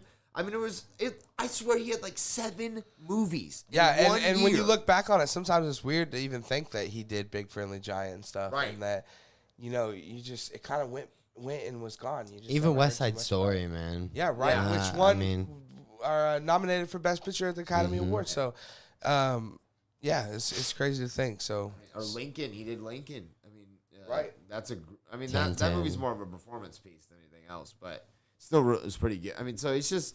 Or Catch Me If You Can. I love that movie, dude. Yeah. That it's a lot smaller, a lot more subtle, but it's like that's a fun movie. And and those two together, Hanks and fucking DiCaprio, right. they're He's amazing. got some bad stuff. He did do The Terminal, correct? The Terminal, yeah, I'm looking at it right now. I I'm not haven't a big seen that fan one. of that one, but Honestly, 10-10 was real dope. Oh, 10-10 was yeah, a really I good forgot that movie, he and he did did that. 10-10, Yeah. yeah. I literally, it was just like, honestly, a lot of people didn't like War of the Worlds. I loved War of the Oh, I Worlds. love Oh, War of yeah, the that's great right. He movie. did do it. And I I hate too. Tom Cruise, so Yeah. shows that I really love it. But And I'm a it- huge fan of the original War of the Worlds. But moving on, what's the next question we got, Trevor? Let's check her out. This is, I believe, the last one we have here. Cool. So, how did you guys feel about the Megan Thee Stallion appearance on She-Hulk? So when I first seen it, I like her appearance in the show in general. Like I thought it fit, and it was kind of cute in a way, and I didn't mind it at all. But then there was that post-credit scene with her like twerking around the office with her. That was a little cringe, like Yeah. a little weird. I did like it a little bit more in the context, like when we watched yesterday's show, and she's like, previously on my show. Right. and then it does the montage, and then it just showed her. It would cut to her twerking, and then something coming else, back, and then yeah. back to the twerking, and then something else, and then back to Right. the twerking. That was Now funny. that was funny, and I like the way that they used it. So I think I've come around a little bit on it, and I'm glad that we got Megan Thee Stallion in there, and we had that little moment between the two of them. Plus, it also just shows us again, that maybe it's cringe for us because we're dudes too, Sure. and it's just Right. not something we would do. I mean, Yeah, I don't twerking to a listen to- dude in general is kind of cringe, right? Right, yeah. So it's kind of weird to us, but even like dance celebrating to us is not as weird as it would be, or as normal as it would be for some chicks, right? Exactly. Dancing to celebrate. Yeah, right. I It's mean, like, unless we it's like just a won, touchdown, like hey, football. something, Right. right? Exactly. Right. Like that seems like a girly thing to do, and I love that. I love that. Well, especially if it's Megan Thee Stallion. I mean, I feel like that was inevitable. Yeah. Right, yeah. Right. And so I love that. I love that we got it. At first, like I said, it felt a little cringe, but overall I'm happy we got it. What about you, Lucas? How do you feel about Megan Thee Stallion's appearance in She-Hulk? I mean, when I first heard about it, like it was big scope of that week or whatever, scoop, you know what I mean? This big cameo is going to be Megan Thee Stallion. And I'm over here still, it's like episode 3. I'm over here like, but what about Daredevil? You know? Right. So first going into it, I mean, they were like blowing it up, and I was like, I mean, I read the scoops and stuff like that, and I was like, okay, cool. I like get to see Megan Thee Stallion. I mean, like, she's great. She's very talented artist. I don't listen to her all that often. You know what I mean? So it wasn't like, oh my God, Megan Thee Stallion's gonna be in it. That being said, and I went into it with those low expectations, and I loved it, honestly. Like she did really, really well. especially with the whole story of how there was the little pink, the fairy that was pretending to be here, and then that dude. For sure. I mean, that dude was hilarious. That What was it? It was you thought Megan the Stallion drove a Prius? Needed $30 billion from Right, you. yeah. Right. And so even at the end, with the twerking and whatever. I mean, she just made another comment here where she says it makes sense to put Megan the Stallion with She-Hulk since Megan the Stallion is known for her size. Definitely. Absolutely. Hey, very good point, Yeah. Lily, is that, true. Yeah. Megan Thee Stallion is kind of known for her size, right? She's And similar. the This song, kinda the body, celebrates yada, issues yada, that song. She-Hulk's dealing with, It kind of expresses and relates to some of the things that Jennifer is going through in Right, her exactly. transition as being known Which as kind of She-Hulk. celebrating the bigger which woman, makes the and kind of that which- strong, that Right, strong, right. large woman, which makes cool. the twerking thing at the end infinitely better for me. Yeah, if you ask me. and Actually makes a lot of why I sense. can remember the part when she stops and she's like, "I will kill for you, Megan the Stallion." that was like the Hulk. That was like the Hulk coming out. Right. I would kill for you, Megan Thee Stallion. Right, but it was great because it was out of enjoyment. She was enjoying the moment so much Right. she just realized. We have that all the time as friends. We'll realize that I would kill for we'll have a you. moment that we're enjoying each other as friends so much that we're just like, dude, I'd die for you. Right, You just know so you that know. feeling. I would kill for you. Right. So it's so hilarious because we hilarious. know what she meant, but if we were to even say it to each other, we're not 7 foot and green. Right. We're And not a big twerking, Hulk. yeah. So when we say it, it comes off loving in this way. But when a Hulk says it, it's like, whoa, dial it back down. Well, I don't need anyone killed. I would kill for you. Just so you know, no one needs to die. For sure. Trevor, what do you think about Megan Thee Stallion's appearance in She-Hulk? How did you feel about it? I mean, I'm a bit of an old soul, so I'm not a lot. I mean, I don't dislike any music truly from modern eras, but I just have a tendency to kind of wander around some older music that tends to be more my vibe. So I don't know almost anything about Megan Thee Stallion, but for what it was, knowing she is a celebrity, like rapper person, knowing that she's kind of known for being a little bigger, a little curvier, I think it fit perfectly. And I don't think it's ever a bad, I don't think it's ever like a bad thing if you can work in a celebrity into your show. You're gonna bring eyes that weren't gonna be there otherwise there. So, Vince McMahon did it with WrestleMania 1, and we wouldn't have wrestling today if they didn't do shit like that. So it's like, it's cool when they can do that, and especially if it actually fits and there's a good reason for him to be there, and they gave her a good reason to be there, and I had a fun time. And honestly, talking about the twerking thing, actually, I didn't really care about it, but it was like, oh, okay, actually, I understand why they did that, and I mean, obviously, there's all different types of men and women out there, but in general, the female energy tends to be more like kind of like I love women. celebratory and a little bit more like ready to just kind of dance about it, and it takes the time to do all those things, and I appreciate, and it's a female perspective all the way through. I mean, it's created by females, it's written by females, mostly directed by females, so that's something I think as a dude I'm kind of like enjoying, to be able to like get to see what the vision of a woman would be in a superhero Well, not show. just the vision, but like we go back to Miss Marvel and getting to see the culture of God. women we know nothing Yeah. about. Yeah, right. In this Yeah. same sense, we get to feel that culture of women. Because again, like I said, sure. what award ceremony has a man been to where 30 of us won the same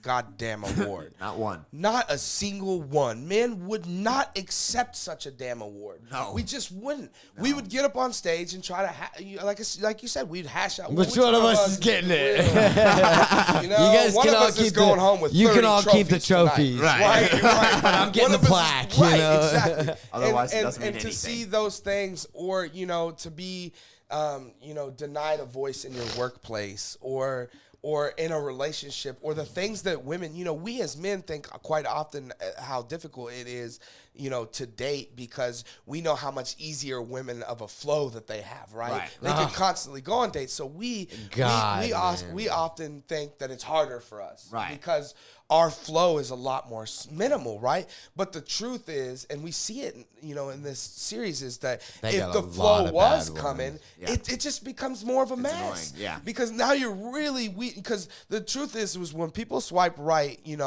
on us, on men, on a dating app, then a woman has really probably made a decision on whether she wants to boink you. Especially if she's going to text you back. Or whatever. Especially if she's going to text you back. Right. Yeah. Meanwhile, a lot of men, you guys know, just do the thing, right? Right. And It's about then numbers. after they let the women do the other part. You Right. know? If someone's actually interested in me, then we'll think about it more. Right. then I'll go ahead and check that out, and we'll figure that out. Not really I mean, Right. for men, the highest qualification for us is, are they interested in me? Exactly. Are they kind of hot is after that. And again, I think for women, it just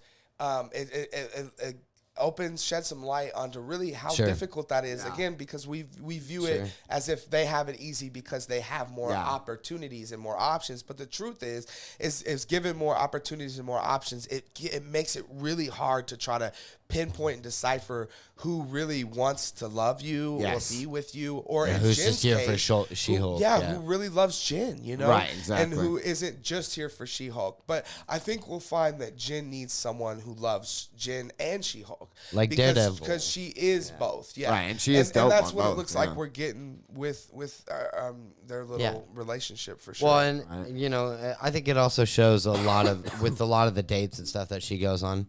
It shows a lot of the subtle, not so subtle, like misogyny, that's still ever present in men today. I mean, that Todd dude, every time he's on, he's hilarious, but I want to punch the shit out you of know him. someone like that. I mean, Yeah, dude, that's why. That's really I mean, for sure like that in your the life. characters that she goes on dates with and stuff like that, I'm like, man, I've seen I know exactly. way people too like many. that. or the guy, even the guy from the Zen group, Jen, I'm totally not that dude anymore.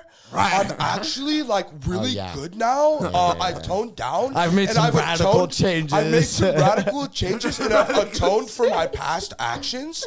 And I would like you to acknowledge that in front of the group today. Like, we know that guy. Like I said while he was talking, I'm like, plus I'm vegan, right? Right, exactly. Because Joe Rogan jokes about that guy. We all know that guy that's just, Virtue figured it all signaling out crazy, yesterday. Right. And now they're the best dude ever. Right. Yeah. Right. I Well, mean, and that's- they do him justice. I mean, for I sure. feel like he For is sure. because he's hitting some good points. For sure. But it's just his whole attitude but about with the- it. with Right, 'cause those dudes are like that a lot of times. That's a lot my of times they point, are though. smart. Right, They're right. just also dickheads. Right. But again, seeing her have to deal with, to navigate all those waters as a woman, not just the dating, but the work life. Dude, we don't. The truth is, guys, as heterosexual males, we don't even come close to understanding what women deal with. And not only, even all of that, me and something my wife had talked about, early on in this, when she had first got the powers, there was all this discussion amongst women, amongst ladies on the internet of what would you do if you got She-Hulk powers? And guys, it would make you cry. Yeah.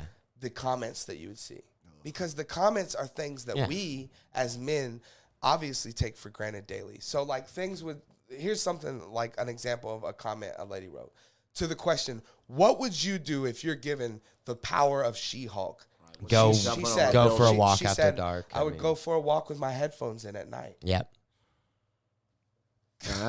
Guys, I do that nightly sometimes, man. Right, and not ever do we think a second about it. No. And, I mean, they can't do it with headphones out. Without thinking about it, Not without a dude. Right. And you've seen all kinds of responses like that. Like Right.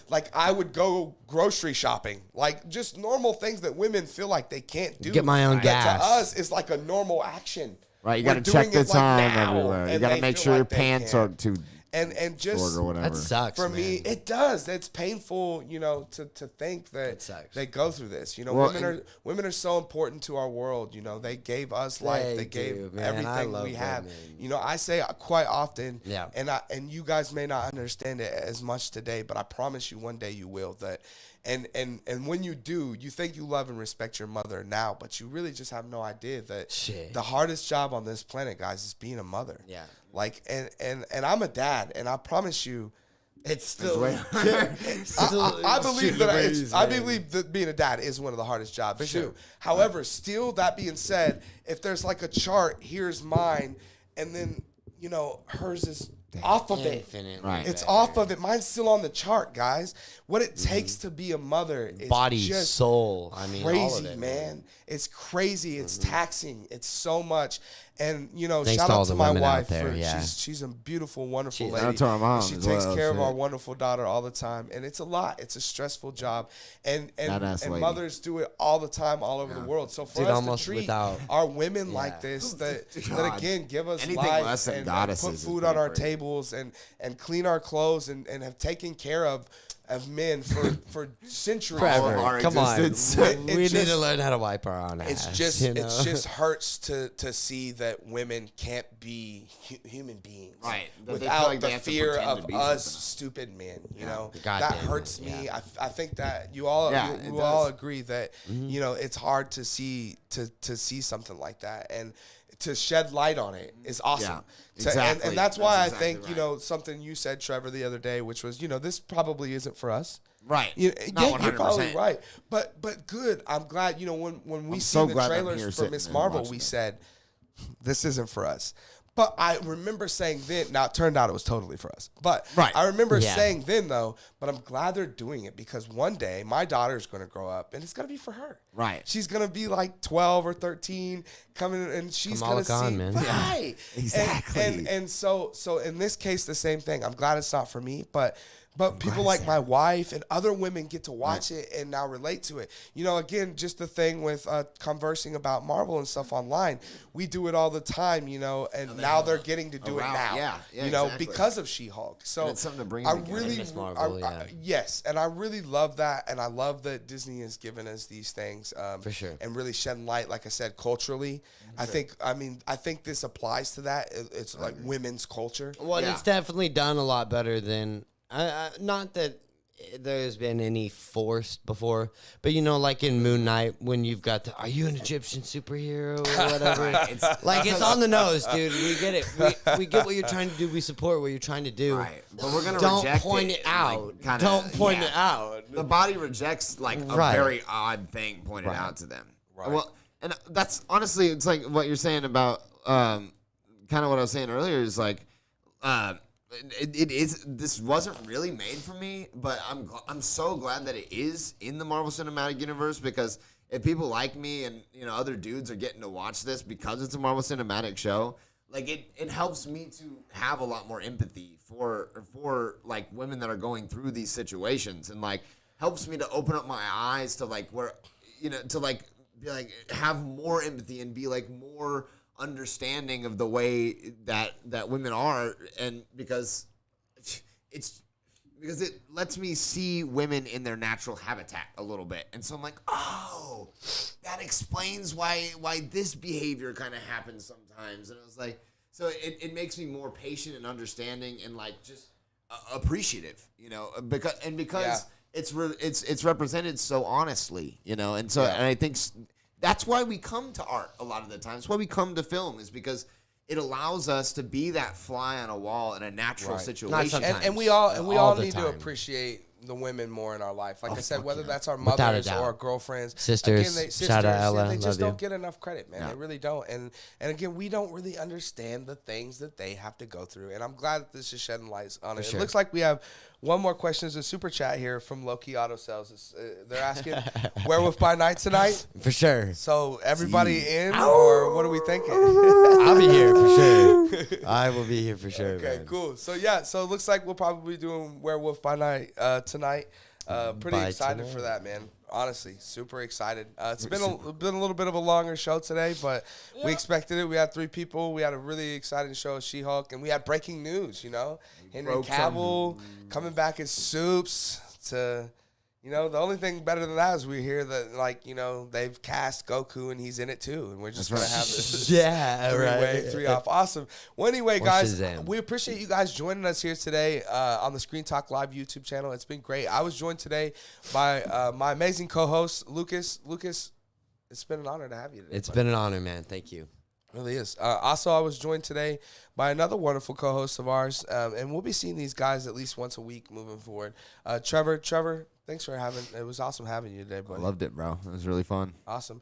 And Trevor will be on the show tomorrow, I believe. So, and then hopefully tonight, we get going sure be here tonight. we get going for Werewolf by Night. It's October, guys. So I'm ready. Let's get in that. Let's get it. Let's scary Halloween mood, it out, baby. We need to run up to Walmart, get us some pumpkin candies and some popcorn Candy balls, corn, and Get in some. this fucking And season. let's do this, man. I'm really excited. I'm I ready. really am, and I want to be in that feeling, in that mood, and I'm just excited. Like I said, I'm we're hoping running it low on jumpstarts it for popcorn. me, yeah. We're gonna need some more popcorn. We're gonna need some things to get Werewolf by Night going on tonight. But I'm super excited, guys. What are your thoughts? Are you guys looking forward to Werewolf by Night? You gonna join us later? If not, stick around tomorrow. We'll be back tomorrow with another live show around 10 a.m. tomorrow. So again, thanks a lot, guys, for joining us today. It's been too real. We'll see you guys Till next time. tomorrow, or again later tonight if you're able to join. So have a good one, guys. Appreciate it.